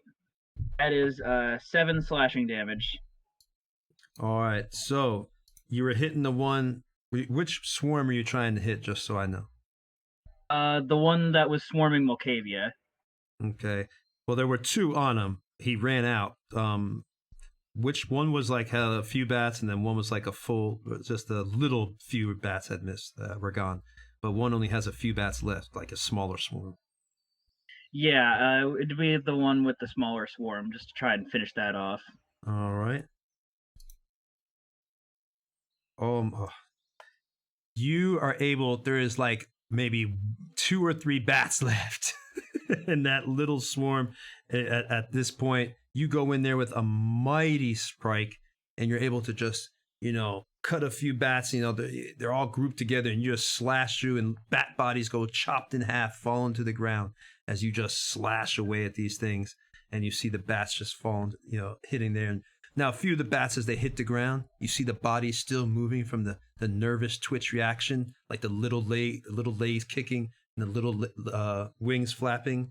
But that's it. Their eyes just stay open, and then they drop, completely gone. All right, so there's just a few bats left in there. All right, it is now top of the round, which means it is Faraday's turn.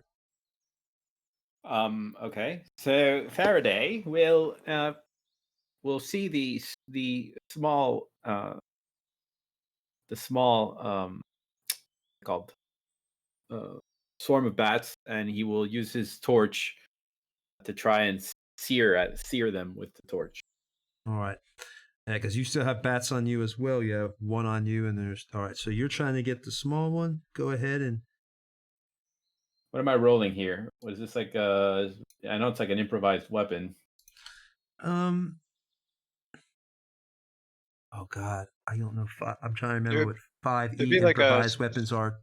Straight up attack, no proficiency, or treat it like a club, which was a simple weapon. So as a rogue, you have simple weapon.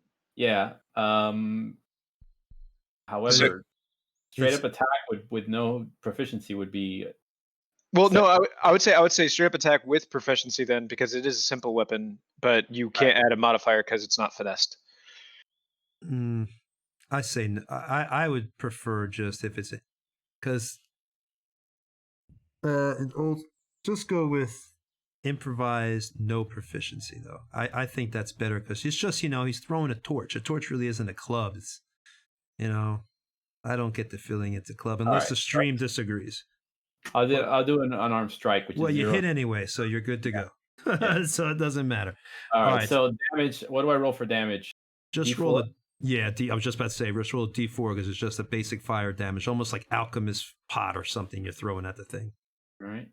Here comes 2 HP. 2. Oh my God, y'all aren't gonna like Faraday again. All right, so Faraday, go ahead and do it. One's gone. Yeah. All right, so this is I'm presuming this is the one closer to Malkavia. So I come up on Malkavia and I say, "There's no use in using a rapier here, chap." And I push my torch in and pin one of the flying bats as it's flying by. I pin the torch and the fire against the wall of the cave, and it bursts into flames. And I say, "This is how you do it."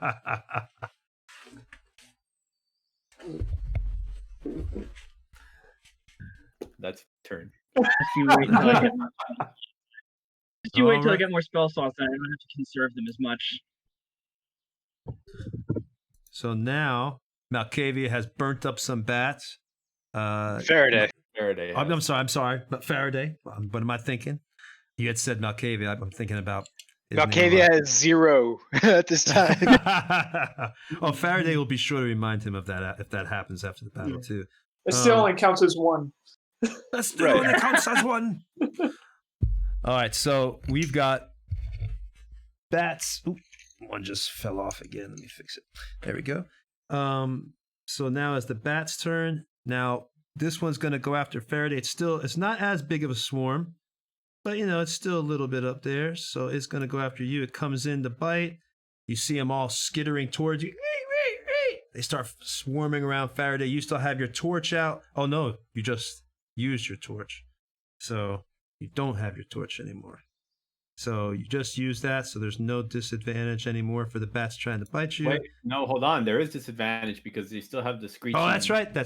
Yeah. You're right. All right, so let's try again.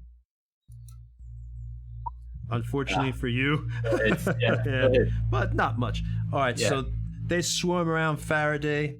He's trying to do his torch thing again, but this time it just doesn't seem to work. Maybe, he was so confident. He had been bragging to Malkavia that he didn't see the first few bats come in, and they bit him on the ass. The first bat bites him on the butt as he was bragging to Malkavia. Hey! And then the other two bats, one gets his arm, and the other one seems to get a nip his neck. So you take 3 points of damage as the bats are, landing on you and biting. And then you realize, I gotta relax. All right, so it is now the next bat's turn. And this one is going to go near Thalaris because it sees you back there in the wall and approaches you. See, Thalaris had just healed, Malkavia, and apparently when he did that white light, exposed where he was at. They could see everything, and the bats really were able to focus on him a little bit more since obviously they can't hear as well because they're all deafened. So one of the swarms goes straight from Malkavia, one that really hasn't attacked anybody that much. And it goes and... Did you say to Malkavia or not to Malkavia? Lars? Why do I keep having... You know what it is? You're trying to kill me! No, because Faraday does all that crap to you. It stays in my mind. Because everybody's constantly messing. Alistair messes with you. Blame Everybody's me. constantly messing with you, man. So, I'm going to blame somebody. It's all my fault. Yes, it is. I'm blaming someone for my stupidity. Okay, so they go to attack Thalaris, who is hiding by the wall, because I knew I was thinking of the right person. They are rolling with disadvantage, so the first one's a 15. Okay, so they miss Thalaris. Even though they had saw that light, they're still trying to use their echolocation. It's off, so they go to swarm Thalaris. They're going all around him, and he's able to... You actually see it as one is going for him. He's able to take his hand. He grabs the bat out of midair and kind of throws one to the ground. It doesn't really affect the swarm that much from a damage perspective, but you could tell Thalaris feels really beefed up from doing it. He's not afraid of these bats, and they all seem to just miss him, and none of them get him. All right, so that is that one. The next one is going for... Who's in front there? Well, that's Malkavia. So another one's going for Malkavia. We have another swarm on him. This time I do mean Malkavia. Let's see what we got here. They come flying over towards you, even though Faraday had saved you. Well, obviously I missed because that's a 10, so we're gonna have to go with disadvantage. So, I don't think your AC is 10. So they miss. They missed. All right. So they go for Malkavia. This time, because Malkavia had moved, they aren't able to zone in because he had moved past Faraday, and they just can't seem to see him as well. And they go zooming towards him, and they kind of run into the wall, and you hear all of them, but they turn back around and kind of almost bounce off the wall, use their feet, and they're right back flying in the air, kind of swarming around, trying to get somebody else. And that is it for the bats. And now it is Scrap's turn. I'm just gonna look at whichever is the largest swarm of bats. Is there any that are immediately on top of anybody in my vicinity? Both Faraday and Malkavia are being attacked, and Thalaris. They're all three of those people are being attacked, so they all have swarms on them. The swarm attacking Faraday is a little bit smaller, it looks like, than the other two swarms. Oh, absolutely. I'm going to try and take that. So I'm going to get down on all fours, point my little cannon at it and whisper under my breath, "Oh God, I hope I can steal this from him," and then just pull the little trigger and try and get the weapon. All right. Go for it. 21. Yeah. Woo! Okay. Oh, that's a big damage too. Okay. So No, go that ahead. damage for some reason is adding my modifier, which I don't get, so it's actually 8. Okay. It's not dead, obviously, but you can go ahead and describe it if you want. I just want the random firebolt to streak across in front of Faraday and like take out a bunch of them and have like a couple just floating left still, and he just hears this, "Oh, God damn it, it's so close," from the other side of the cave, and looks over and sees Scrap sitting there on all fours, just ah.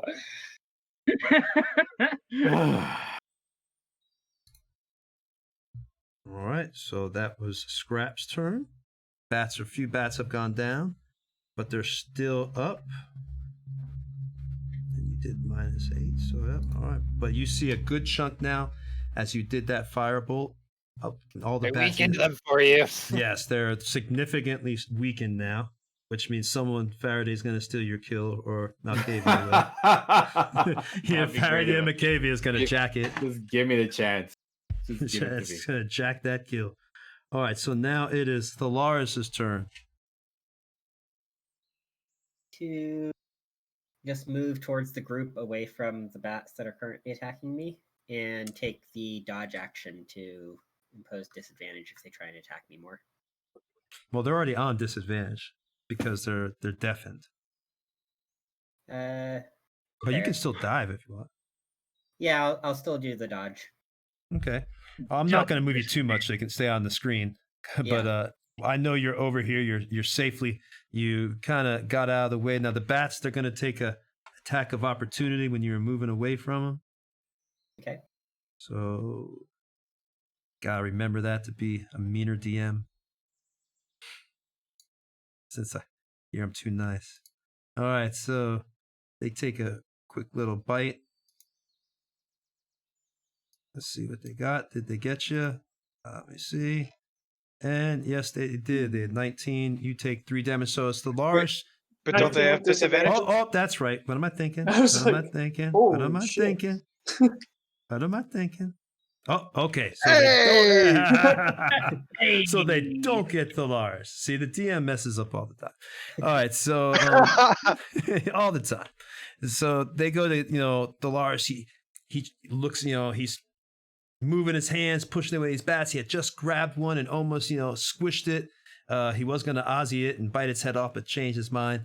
Threw that one to the ground. They're swarming him, and he goes to run away. As he does, a few of the bats, they take advantage, because they look at him as prey now because he's turned his back. And they try to get him, but the Lars arches his back up, and they just, miss because of the fact that they can't hear. So they were just off by a few inches, and he's able to quickly dodge and hide over here or get out the way of the bats. All right. It is now Hans Sullivan's turn. All right. I'm going to look around for the swarm that has the fewest bats left in it. Okay. And then I'm going to hit that swarm if I can with Ray of Frost. All right. Or at least attempt to. That is a 23 to hit, so. Yeah, well, you obviously hit. So. And that is 5 points of damage. Ooh, okay. All right, so you want to describe it? I'll leave it to you, man. You're doing great. All right, so love your description. You have the Ray of Frost. Is you take your hands, you go into your arcane pouch, and you push a few components into your hand. You begin to rub your hands together, and as you do, everybody can see that your hands are beginning to turn white, and ice crystals are forming all over your hand, each one. And then you pull your hands, and between each finger, this large shard comes, and you just shoot it towards the bats, and it hits them with a powerful. Instead of burning them like you saw Faraday do, this time the bats literally just stop in mid-flight, like a big chunk of them, and they all just fall down to the ground, so cold that when they do, they actually shatter upon the cave rocks below. You see pieces of wing and bone all just exploded, and the blood itself is so cold. You can see the blood coagulated in their bodies, but not actually flowing out, just chunks of ice bat. At that moment, Scraps goes, I like icicles, and I like ice cream.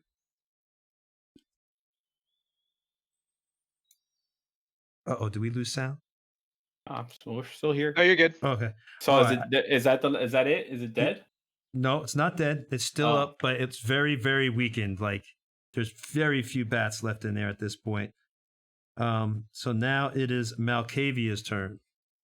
So where are the bats now? Because there's still the 3 swarms. Yes. One And so- swarm was back here by Thalaris. One swarm is behind Faraday, and then one swarm is in front of you.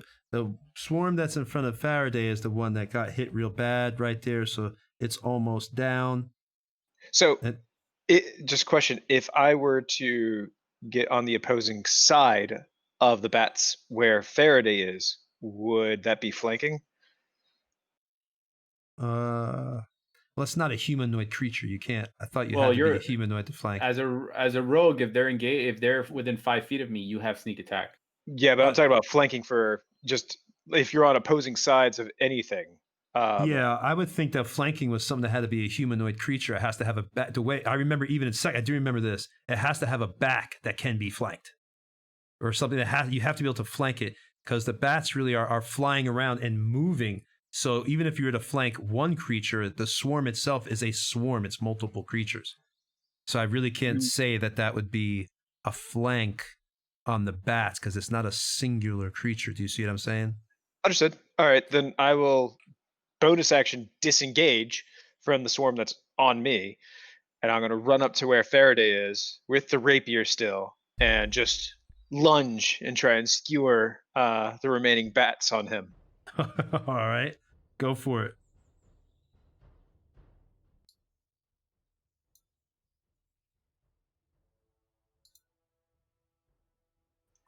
Ooh, 23. You hit, that's for sure. What's the damage? You better not leave it 1 hit point. The damage is 10 with sneak attack. All right, so it is down. Go ahead and you describe the damage. So as Malkavia slips away from the swarm that's on him, he rushes up and like under his breath tells Faraday, he's like, I could still use a rapier for these. And I skewer, and like 3 bats in one thrust like go right on the blade. Like the last few bats, like just in a perfect line, and it just goes right on the blade. Kebabs. I was just thinking that. I was literally hoping you said that. I was like, come on, Scraps. Kebab. Kebabs are a delicacy where I come from. All right, so another one is down. Oh, I took too many by accident. There's still one back here. All right, there we go. All right, so now Malkavia has destroyed one right in front of Faraday, so he can brag later. There's now Mr. Alistair Bramblebeard's turn.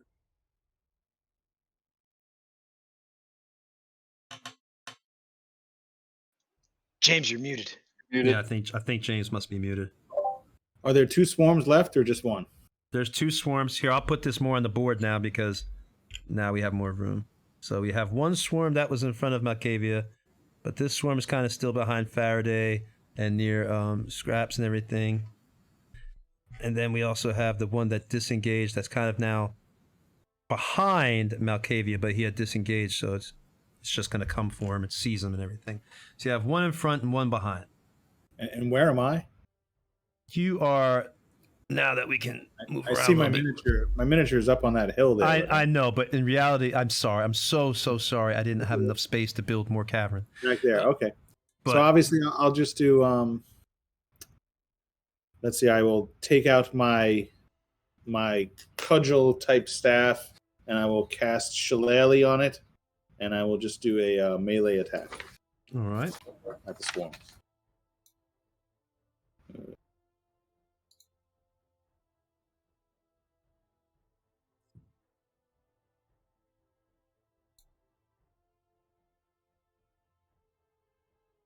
Ooh, Nat 1.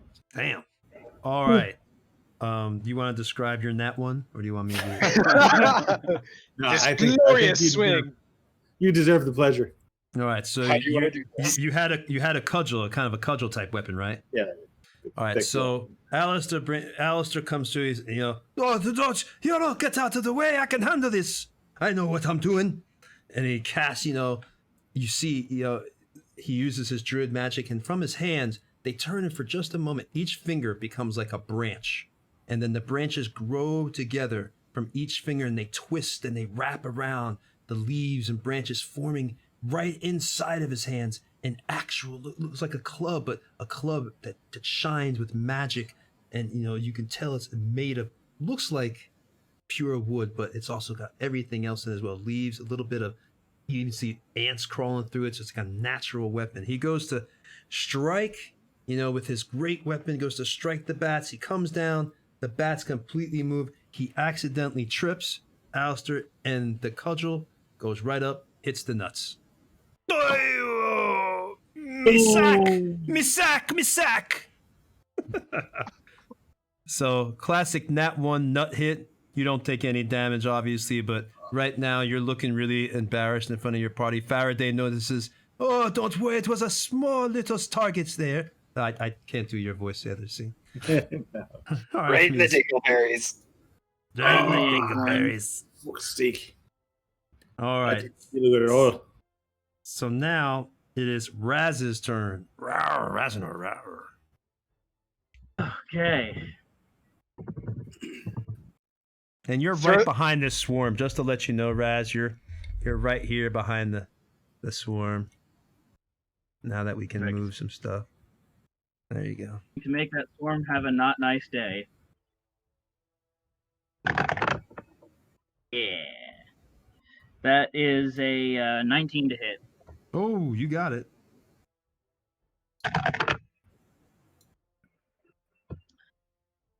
Uh, 5 slashing damage.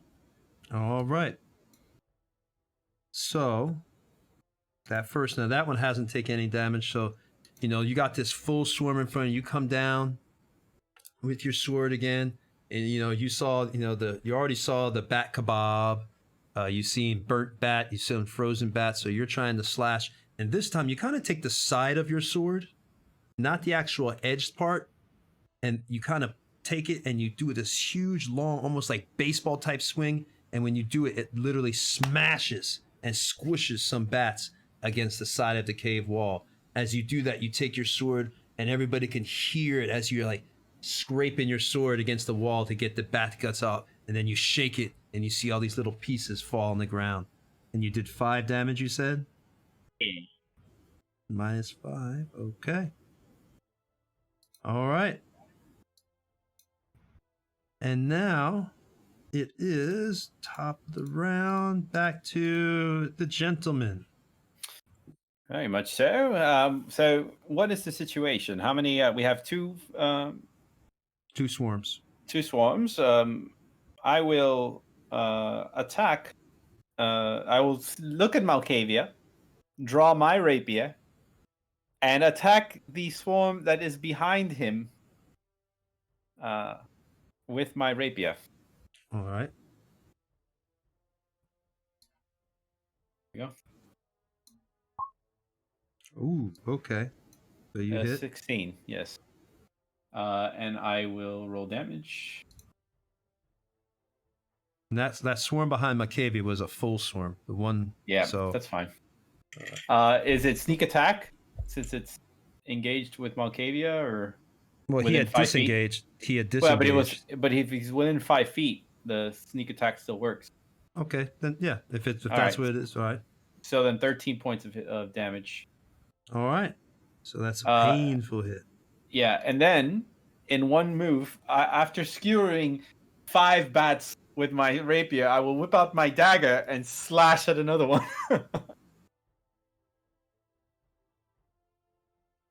As a bonus action.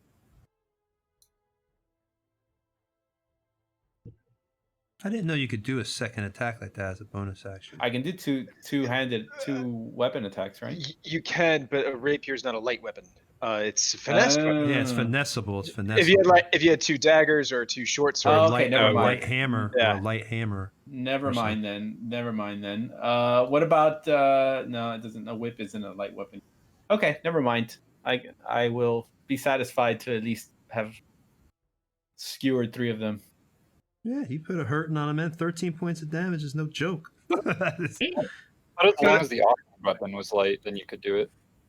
What's that? I thought it was as long as the offhand weapon was light, you could do it. Both of them have to be light. In second edition, it used to be the offhand weapon had to be light. Like you could have a long sword and then have like a dagger or a short sword or something like that. Here, it's like it has to be finesse. They changed a little bit. So, but yeah. So Yeah. you did Yeah, I you needed did some a light serious damage. So now it is the bat's turn. And I the feel fir- like Faraday was able to get like more than just 3 bats on like his like Yeah, slash pierce. It might have like, been. yeah, he did 13 points. He got an ass load of bats. They're all like stacked up. The ass load of bats. You know, freaking Scraps is over there just preparing the meal. He's got the salt, got the pepper, already thinking about, after this is over. All right, so now the swarm of bats. The first one, that is the... it's still got...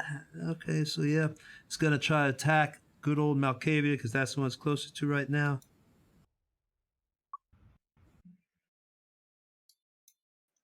I am perfectly fine with them rolling a 7. That's fantastic. Yep, he misses. All right, so once again, the bats are still deafened because I was going to do it for like 10 rounds. It hasn't been 10 rounds yet. All right, so they go to get Malkavia this time, and, he's realized that the bats are deaf at this point. So when the bats are coming straight at him, to swarming again, he goes and just prostrates himself on the ground, goes really flat, and the bats literally just go right past him. They don't even know where he's at. They're kind of now right next to Scraps and Faraday. But that was the bat's move. Now the next bat cluster that is in front of Faraday, it goes for Mr. Faraday, but this one is much less than that, so it is less than half. Let's roll again. We're at disadvantage. All right, so you're lucky that 23. All right, so this one misses as well. It goes for Faraday. And the same thing, Faraday realizes it, but instead of going against the ground, he just pushes himself up against the wall, and the bats kind of like they're swirling around each other at this point, looking for prey because they know that you're around, but they just can't see you as well. So both the bats have missed. It is now Mr. Scrap's turn. And this swarm right in front of me is like right in front of me. Yeah, well, pretty much it's to like to your left.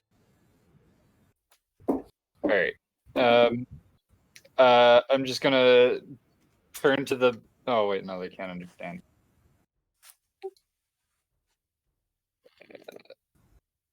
Oh no, they don't need to understand me. They just need to be able to see me. So as long as the bats are next to me, I'm going to spend my next turn putting my hands over my head and going, "Oh no, please don't hurt me, strong and powerful bats. You're so much better than I am and all of my friends. Please don't attack us." And I'm going to cower, and everybody gets advantage on until my next turn. Nice. Oh, that's Awesome. cool. A cool cobbled ability. That's pretty neat. Grovel, Thank- cower, and beg. You're groveling. You're groveling for the bats. Yeah. So everybody until my next turn gets advantage on that swarm of bats. Awesome. Sweet. That's awesome, dude. All right, Thalaris, it's your turn, buddy. Seeing that, I'll pull out my club and take a swing. Thalaris knows when to attack. So plus my modifier is And you got advantage too. Yeah, you got advantage, yeah. that was with advantage. So 14 total to hit. You hit. Go ahead, roll me some damage on it. Damage is 2 points of damage. All right. Not dead, but, they're hurting bad because that was the swarm you're closest to, which is the one that took a lot of damage from, Faraday. So -2. All right, so you want to describe your hit, or do you want me to describe?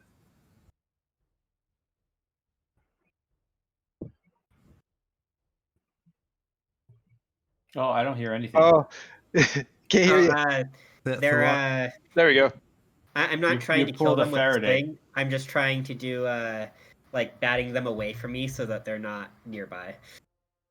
All right, so you kind of just take it, and while you're attempting to bat them away, you're actually able to kill a few. You see, you're hitting through the swarm, and it's like kind of like a shark, going through a school of tuna, with its mouth open. Just by random, you're able to just hit, a few of the bats, and you see them fall to the ground after they've been beat with the club. They kind of jump around, and you see their bodies flop, and like one is actually somewhat still alive, but then it just kind of limpers and finally drops because its eye is falling out of its socket after you'd hit it.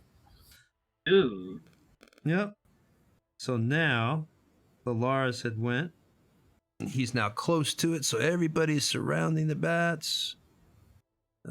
Okay. And now it is Hans' turn. We will go with Ray of Frost again as the one that I have advantage on. All right. As 23 on the second roll. That's a pass. And that is 3 points of ice damage. All right, they are still up. So you do the ray of frost again. Yep. And he takes the components out, but this time it's a little bit different.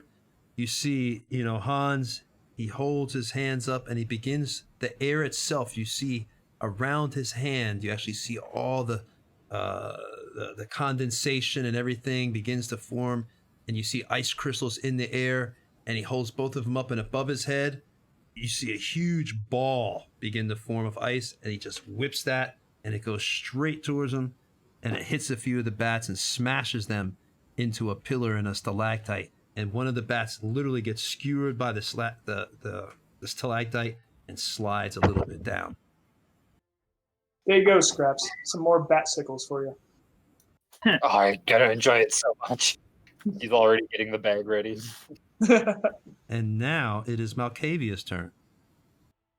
So the ones that are close to Scraps are the ones that have advantage, but the one that's on Faraday and myself, they're still normal, right? No, Scraps is right here. So the one that's close to Faraday, the one that's behind you, does not have advantage. The one that's close to Scraps is this one. This is the injured one. You have advantage on this one. All right, so if I move to strike the one around Scraps, will that provoke, or am I at enough? Yeah, because they tried to attack you before, so they're still Okay. on you. So then bonus action disengage, and then I will rush up to the other one close to Scraps, and I will attack it. I just realized you tricked me into telling you to disengage. You cheeky monkey. He's like, am I close enough that they would attack me, Dan? Rogue. I like that. That's rogue. All right, so what damage? What was your roll, buddy? Roll. Oh my goodness. So 13 on the. That does hit. So you lucky. Oh, thank God. Thank God. What's the damage? 15 damage. Well, that more than takes care of it. Dan, you've killed 2 things now. Wow, you're going to be talking mad crap to Faraday. All right, so 2 bats have gone down. Go ahead, do your description. I still have the 3 bats on the blade. They've like sunk all the way to the guard on the rapier. Mm-hmm. So then I just go through again, and I'm just like kind of like piercing, like kind of like. Faraday's like looking at his sword to see how many he has. He's trying to like measure Malkavia's sword with his own sword to see which. All right, we're not going to be doing who's bigger than mine. And all right, we're not going to be doing that. But I have like this stack of bats all down the blade. That ain't going to last long. You got a kobold who eats anything, so that one. And Alistair Bramblebeard, he'll be making a stew out of that, so that won't last long. All right. So bats are down. You got one more. It is now Alistair's turn, Mr. Bramblebeard, the cook of the group. Okay, so I'll walk a little ways down that hall until I'm face to face with the last swarm, and I will once again do Thunder Wave. Okay. DC 14 Constitution saving throw. Okay, hold on. Ooh, terrible. 5 points of damage if they fail. They pass, so they take 2 points of damage. All right. Well, you want to describe your hit or? Well, I go down and you hear the thunderous explosion, but they kind of just go back out of the range, and then they come swarming back in after the concussive wave has passed. I don't kill too many, just a couple. All right. So a few bats have gone down, but that had been attacked early on. That one swarm had been attacked, so it had a little bit of damage off it. All right. So it is now Razanor's turn. Okay. Well, time to make the most of this. Advantage.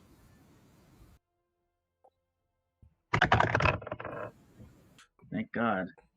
Well, the one that Bramblebeard just attacked, there's no advantage on that. Right. Yeah, that was just for the other one that's dead now. Oh, okay.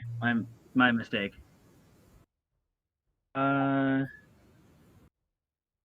So then, unfortunately, that first roll was a 9 to hit. No, that's a miss. So, Raz goes over there, ready to baseball bat some more stuff and smush it against the wall to smear off his boot, well, his footed claw. And this time, the bats just, definitely are able to move out of the way, even though they can't, hear anything again. They can still see pretty well. And this time, they see this big hulking, dragonborn ready to hit them, and they're able to just kind of go up towards the ceiling a little bit, and then they come back down after you've missed. All right, so it is now top of the round, and on to the gentleman. All right, so I will approach, and using my rapier, will attack. See how that goes. I mean, you can skew. All right, here we go. Rapier attack. Boom. So you got wow. 10. All right, I got a 10 and a natural 20. Rip. Too bad the second roll wasn't your first roll. Yeah. So the first one. So wait. So the cower thing, does that not affect me? The what? I'm sorry. The one that had that on it died. Got it. Yeah, that's gone. Got it. And that was only for a round anyway, so I think it was like until his next turn, if I'm not mistaken. So yeah, but it was dead anyway. So it died on his turn, so it would have been over right there. So then, I missed. Okay, so Faraday goes up to Skuri. He's like, "Out of the way! Watch me! I can handle this. I'll show you, Malkavia. I'll show everyone." And he goes to get his rapier. Ha ha! But this time, the bats, he misses. And he hits the wall with his rapier, and it kind of like makes him. You see his arms shaking from the metal, almost like a little cartoon when somebody hits a bell, and it's like just. And you just see him shaking over there. All right, so now it is the swarm of bats' turn, and they got one left. So that one is going to go for Alistair. Since it sees him right there in front this time, they go down for you. And what are we at for? Nope, not yet. All right, so. And, that is a miss because they are on disadvantage. So the bats go to get Alistair, but being that he's so small, he does the same thing he's seen other people do. He kind of prostrates himself against the ground, puts his arms flat out like that, and he looks up, and he sees the bats go right across his, head. He's kind of upset now because his red beard, has gone in the dirt, and he gets up and, me beard! Yeah. So he's trying to clean it off. I'm not sure I'd notice, to tell you the truth. I'm pretty sure I would not notice. You would? Beard. I thought all dwarves cared about their beards. All right. I got dirt in it already. Yeah. Bad, probably. So probably some food. I would say food. All right. Oh, it looks like it's we a might soup have catcher. battle cam working, which is a miracle. Battle cam, not so much your cam. Oh, okay. So now DM cam doesn't work and battle cam does. Oh, we're having power issues. It's not power issues. Okay, so on. Here we go. So it is now Scrap's turn.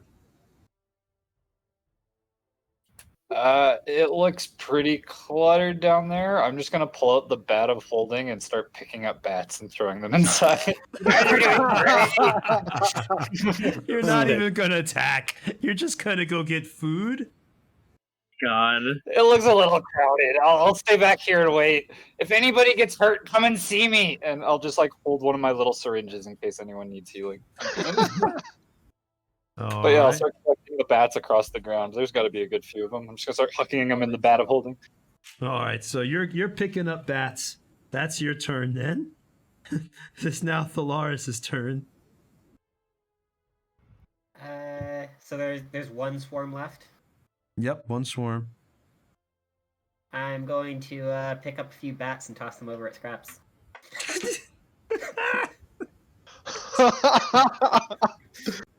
Dude, what the hell, man? All right.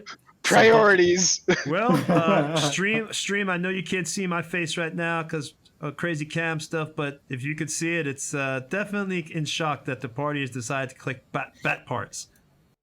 All right, it is now Han's turn.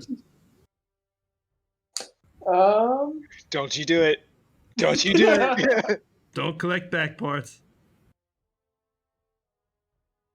So how many? Is there room for me to get like right next to the bat swarm? Yeah, even though, like I said, you can't see it. This little, Okay. you got room. This is the one part we had to do this on.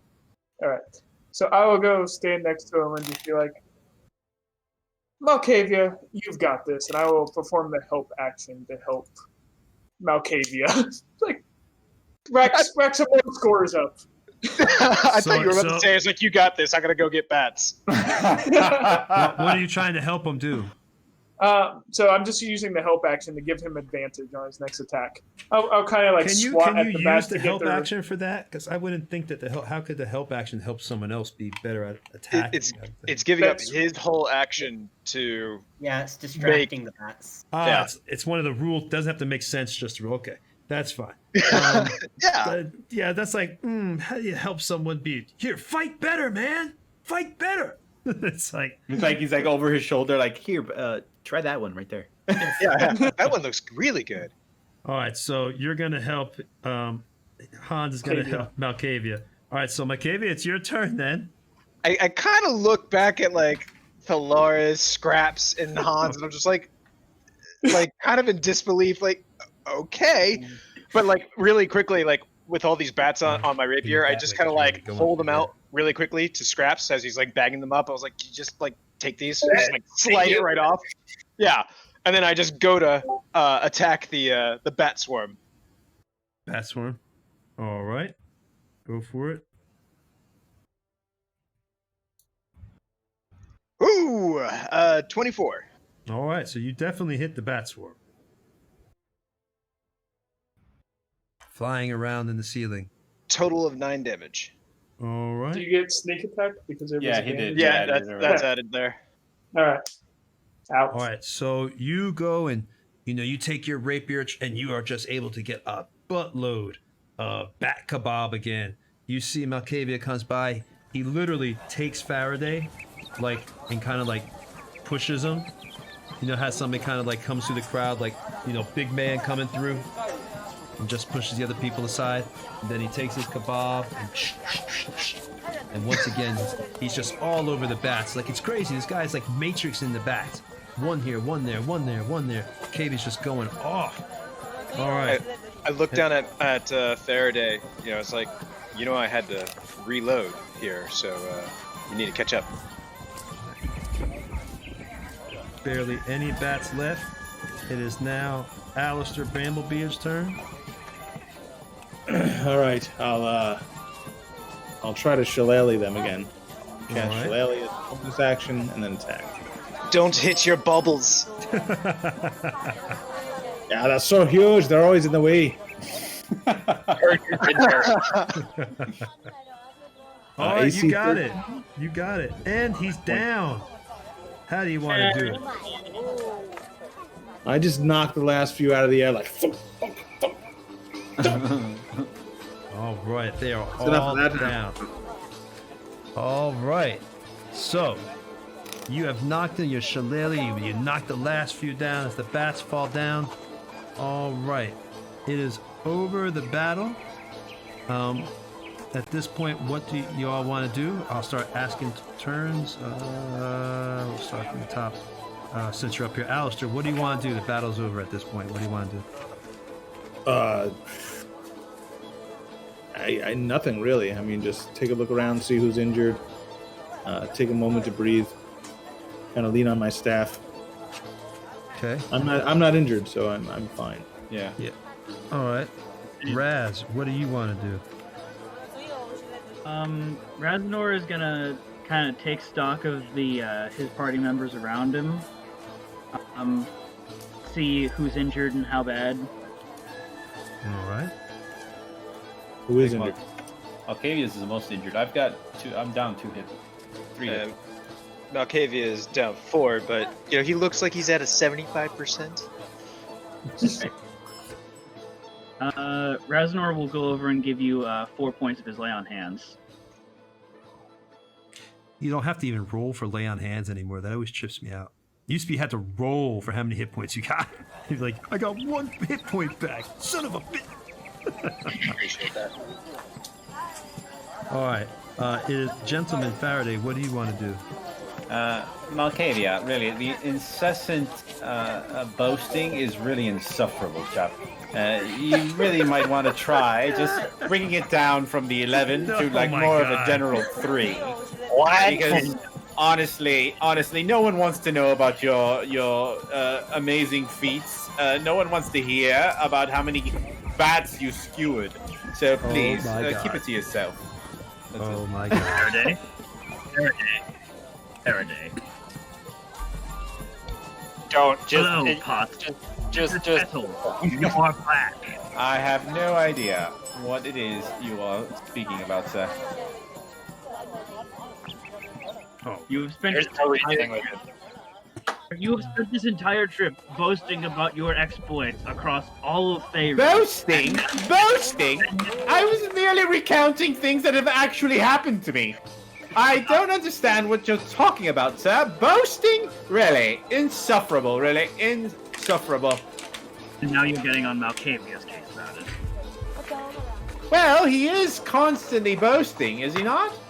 Oh, I mean, he's not. I can see it with my own 2 eyes. I hear it with my own 2 ears. Doing it to mock you. No, really, Malkavia, is that Malkavia? Please defend yourself, man. This man is speaking absurdities about you. Malkavia just, he's looking at his blade this entire time, and he kind of just swings it across, and he's just like, he goes, maybe it'd be better if I could slash with this thing. So huge. And then he kind of looks over at Faraday. He's like, what? Yeah. Whatever. This is really inconsequential. I suggest, can we carry on, please? And I light my torch up again. Yes, let's. By all means, lead the way again. You and your torch. The sound of Scrap's claws skittering across the cave floor fills the room as he goes around collecting all the bats. Yeah, Come on, we're moving. I take the rest of the bats on my rapier and bring it over to the bat of holding, and just kind of dump it in there. I'm like, this makes sense. Thank you for your contribution. Alistair's like, so when you called it a bat of holding, I didn't realize it could only hold bats. It wasn't its intended purpose, but you make it do it like that. So it doesn't just hold bats? It can hold whatever you want. And you've chosen bats. Among other things. It's also holding all of my dungeoneering equipment and a bunch of heavy stuff that I can't be bothered to carry. It doesn't weigh anything in the bag, just so you guys know. If you have anything heavy you want to dump off, go ahead. That could be more than useful. Perhaps, no, it couldn't hold that. Couldn't hold Faraday's ego, could it? That's much too large. No, only like 500 square feet. Really, Bramblebeard? Close to an foot. I couldn't resist Faraday, I apologize. Malkavia is just curious about this talk about this bag, and so he takes off his backpack. That has most everything on him except for what's in the pouches on his character. But he just walks the backpack over and he's just like, can I put this whole thing in there? Yeah, you just gotta kind of shove it in, and he opens up the mouth real wide. And I just cram the backpack in there. I'm like, no way, no, whoa. Yeah, it magically expands around the backpack for opening it up inside, so it fits. Wait, so is it like an actual bat head with a mouth that you open up? Yeah, it was the head from the giant bat we killed. And I just stitched the neck shut, and then you open its mouth and put stuff in its mouth. He got it made, I believe, from the leatherworker Dolwar, if I'm not mistaken. Oh, he made it. I made it myself. Oh, okay. He has his Artificer, baby. Yeah. I've used my magical artificer infusions to turn it into a magical bag of holding, but it's a bat of holding because of flavor.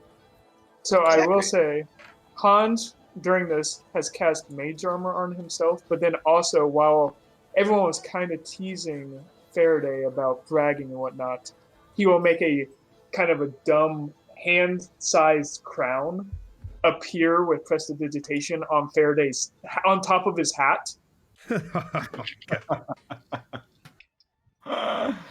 Nice.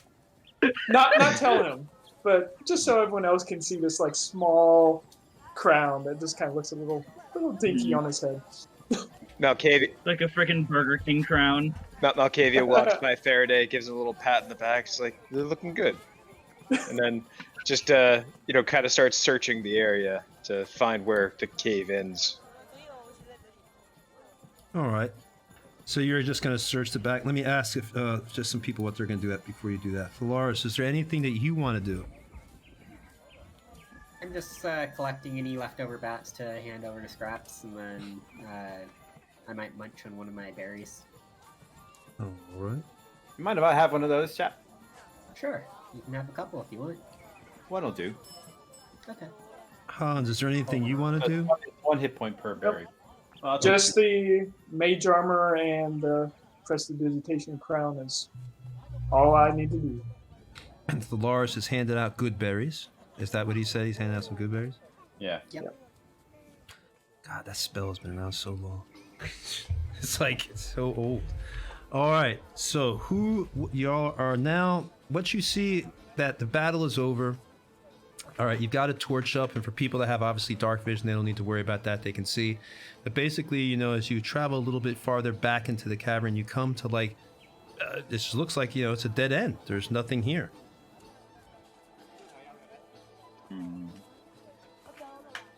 I'd like to go and inspect that. Go Like to look around. Who wants to search? What do you want? Faraday will go up to the back wall with the torch and kind of search, and maybe pulls out his magnifying glass to see if he can see anything.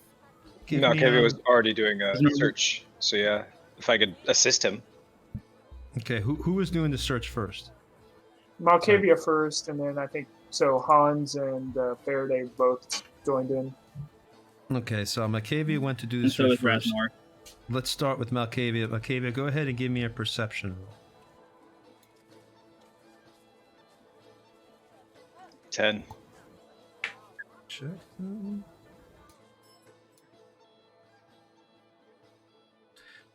You don't really notice anything. You're going up and down the wall. You said you're going to help him, though. That gives advantage, right? Someone said Yeah, they're- well, oh no, that's why I was saying instead of me going, I was willing to help whoever else was gonna search. Oh, I'm sorry. I thought somebody said they were going to help you. Okay, well then let's rewind that bit. Who's going to search? And then whoever's going up to the wall, that person needs to give me a perception roll if they're going to search that back of the cave. And then obviously if it's an advantage, then that's cool.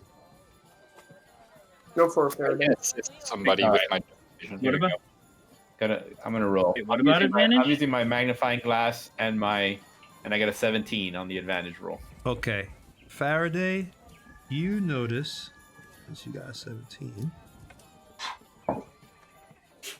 you come to it seems like there's two holes here. They look like two well cut out holes. Like the. if I shine my torchlight through the holes, how big are what diameter holes? Like what am I looking They're at? very small. I'd say about 3 inches large. You can't really see too far back in because obviously the holes themselves are dark. When you hold your flashlight up to, I mean, or your lantern or whatever your torch isn't direct light, it's ambient light, so you can't push it into the hole like you could a flashlight. But you know, it just looks dark from your perspective. And well, chaps, it appears to be at least some kind of a pass through here. These two cylindrical small tunnels. And they're actually these they're two square holes too, and they're hidden kind of at the right, about 3 feet. They're about 3 feet high off the ground. Are they far apart, or the two? They're a few feet up, about a foot apart each. And you know something must lie on the other side at this point. You know, They're a foot apart from each other? about that. You know, they're 3 feet off the ground and 1 foot apart in the wall. Okay, so I will remove my rapier and insert it into one of the holes to see what happens. You literally just did what the module said. That's awesome. Okay, as you do it, go ahead and give me a dex check, please. Dex. Straight dex? Okay. Straight dex. 22. Ooh, okay. Right as you poke your weapon in, 2 crossbow bolts come shooting out at you. Luckily, your dex, you're just able to miss as these crossbows go shooting past you, and luckily no one else was in the way, and they go hitting into the wall behind you. You hear a little click, and then that's it. Correction, these are not tunnels. These are traps. Well, you know something must... Wait, my arm in there. That's close. Hold on, Faraday. You know something must be on the other side at this point. Okay? But you don't know what. Right. Because your light isn't strong enough to show you anything except darkness. So I have Scraps has dark vision. I can only see in shades of gray, but can I poke through one of the holes, look through it, and see if I see anything? Okay. Are you going to poke through the hole, or are you just going to look through it? Just get my eyes down close to it so I can look through it. I mean, I don't think it's big enough to put my head through or anything. Good thing the arrows have already been launched. You hope. I'm sure there was only just the one each. All right. There was a click as if it reloaded, wasn't there? That could mean it's also... Well, we'll find out. Who knows? We should go quick. So you go to look there, and you just see kind of like a path. That's all you can see, just barely a little bit, because these holes aren't very large, and they're going through a rock. So you can see that it looks like there might be some form of a passageway back there, but you can barely see it. Well, there's got to be some way through this wall. Or around. With that comment, can I look at the ground to see if there's like tracks, like if this wall might come out? Like, would there be scratch marks on the ground, or like imprints or anything like that? Or even go ahead and give me a perception check. – 20. Can I? Oh, go Can ahead. I inspect the integrity? Oh, you're breaking up really bad, buddy. What did you say? Can I inspect the wall for structural integrity? Yes, sure. Let me just do his perception check real quick first, because he just got that 20. So you notice that when you look down, one of the looks like a rock, kind of looks a little bit strange. You know, it doesn't look exactly colored like the other rocks next to the wall. I will go and kind of check it out. Well, actually, I don't know if I should just check for traps, even though it's already been released. But yeah, I'll go ahead and fiddle with it, see if it's like a push or a grab or slide. Okay. All right. You kind of like go over to the rock and you start messing with it. You poke it with your weapon at first. That doesn't do anything. But then you kind of like put your foot on, put a little bit of weight. And when you do that, you realize now why this place had never been found. It's because the dwarves are perfect stonemasons, and they hid this thing where the wall itself looks almost is pretty much perfectly hidden. So the wall just opens up when you step on that. Do-do-do-do. And you see the As old... if it was forged by dwarves. Oh, yes, forged by Dwarven Forge. Dun, dun, dun, dun, dun, dun. I even know the song. That's how much I like that. All right.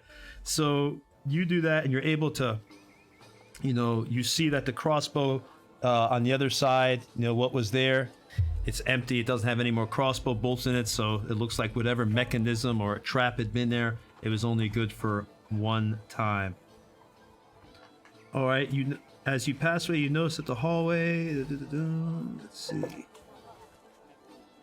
All right, so what do you want to do at this point, guys? You see that they're from here. You can see in front of you 5. Now this goes back. Now from this point on, all movement is exact. There's squares. What? This map is all squared out, so you can move 6 Is there things. any way we can get like a little bit more like up top over the maps? Can we get a higher Yeah. on top view? They prefer it on top view. Yep, he's working on it right now, JC, to give you a more on top view. In question, looking down this pathway, like, is it all dark or are there light? It's still dark. There's no light.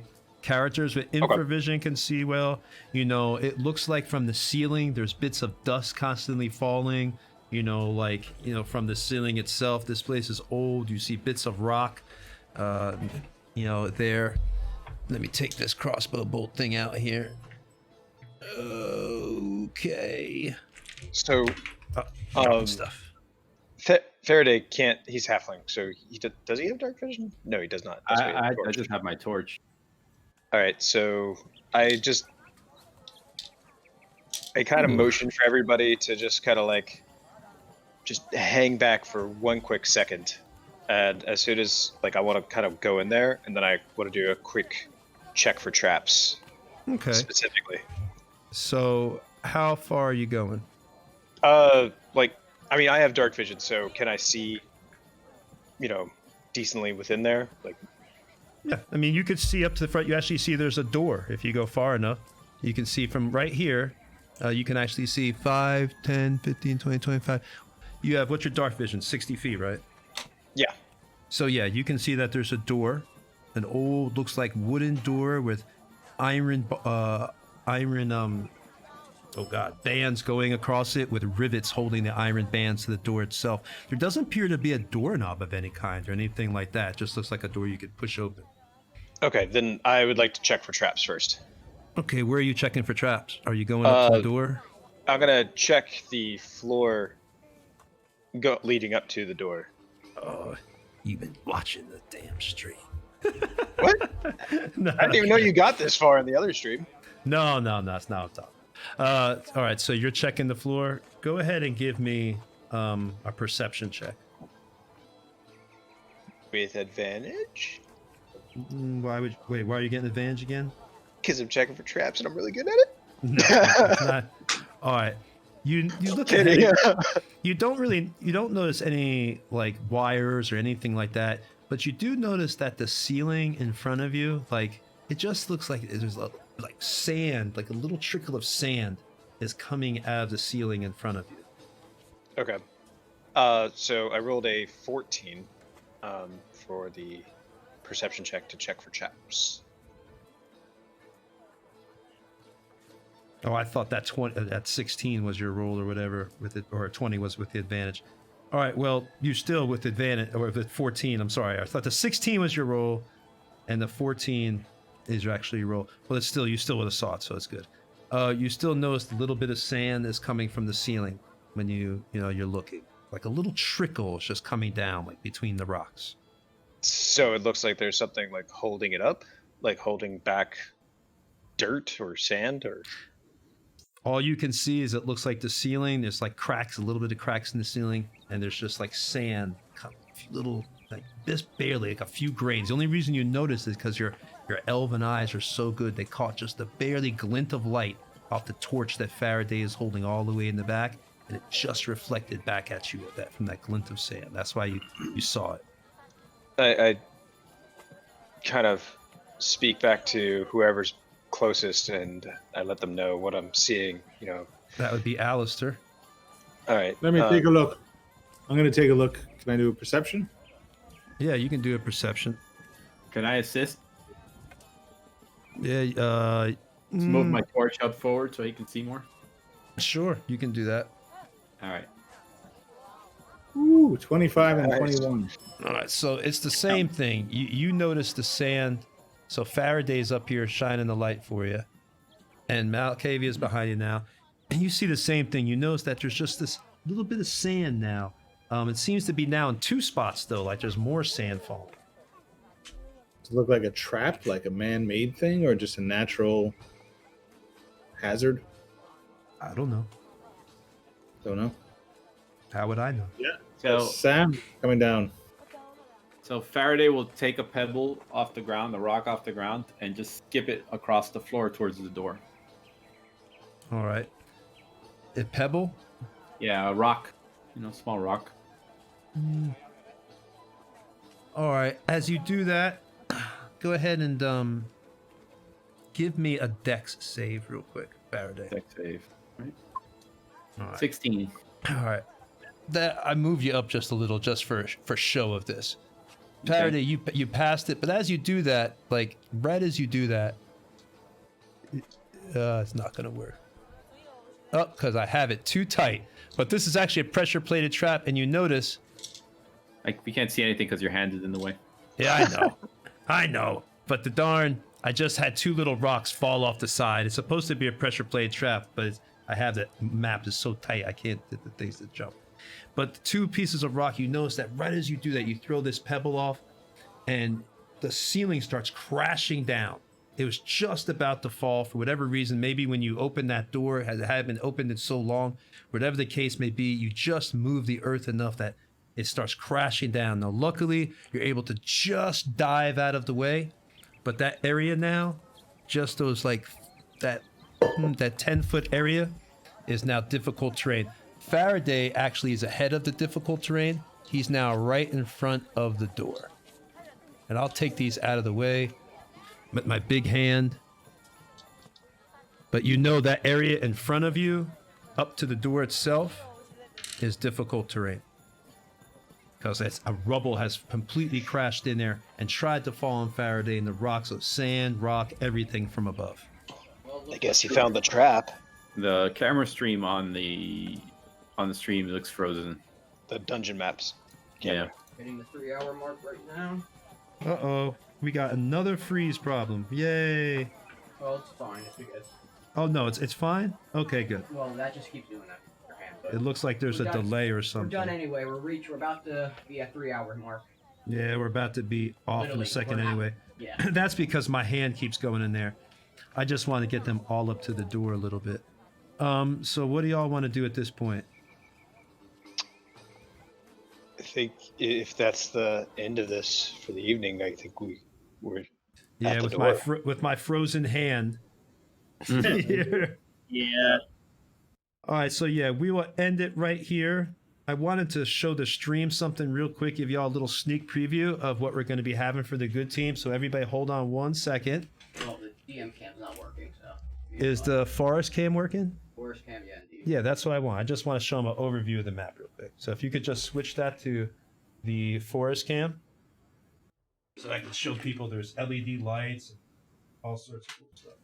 You really want to spoil it for the? It's not a spoiler because there's nothing in there. I haven't put the enemies in there, so Well, there's some stuff. there's some stuff. All right, people playing, close your eyes. All right. Okay. This is only for the stream people, so they can see some cool stuff. I will click off and not look.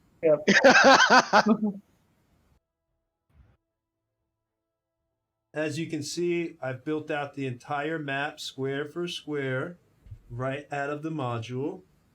If it actually starts moving the cam, I think we're on a little bit of a delay here. No, we're good. It's not moving in the stream. Oh boy, gotta love this. It's moving. I saw it briefly move, and I'm not watching for though. Might be going now. So I just went back and forth whether it actually goes. No. He's able to zoom, but it's not showing. It go back. It's showing movement. You're fine. It is. It's showing like. Okay, well there you go. We got a viewer. Yeah, it's kind of back and forth. You're fine. Okay, well there you go, stream. That shows you a little bit. As you can see, we've got some lights in here, LED lights. There's more section of the dungeon down there. But what's really cool is if you take a look at the Doom of Daggerdale module from 2nd edition, and you look at the maps are actually on our Facebook page. You can take a look. That again, this is exactly recreated square for square. So when they do their movement, it'll be precise. Right from the module. Every square in here represents 5 feet.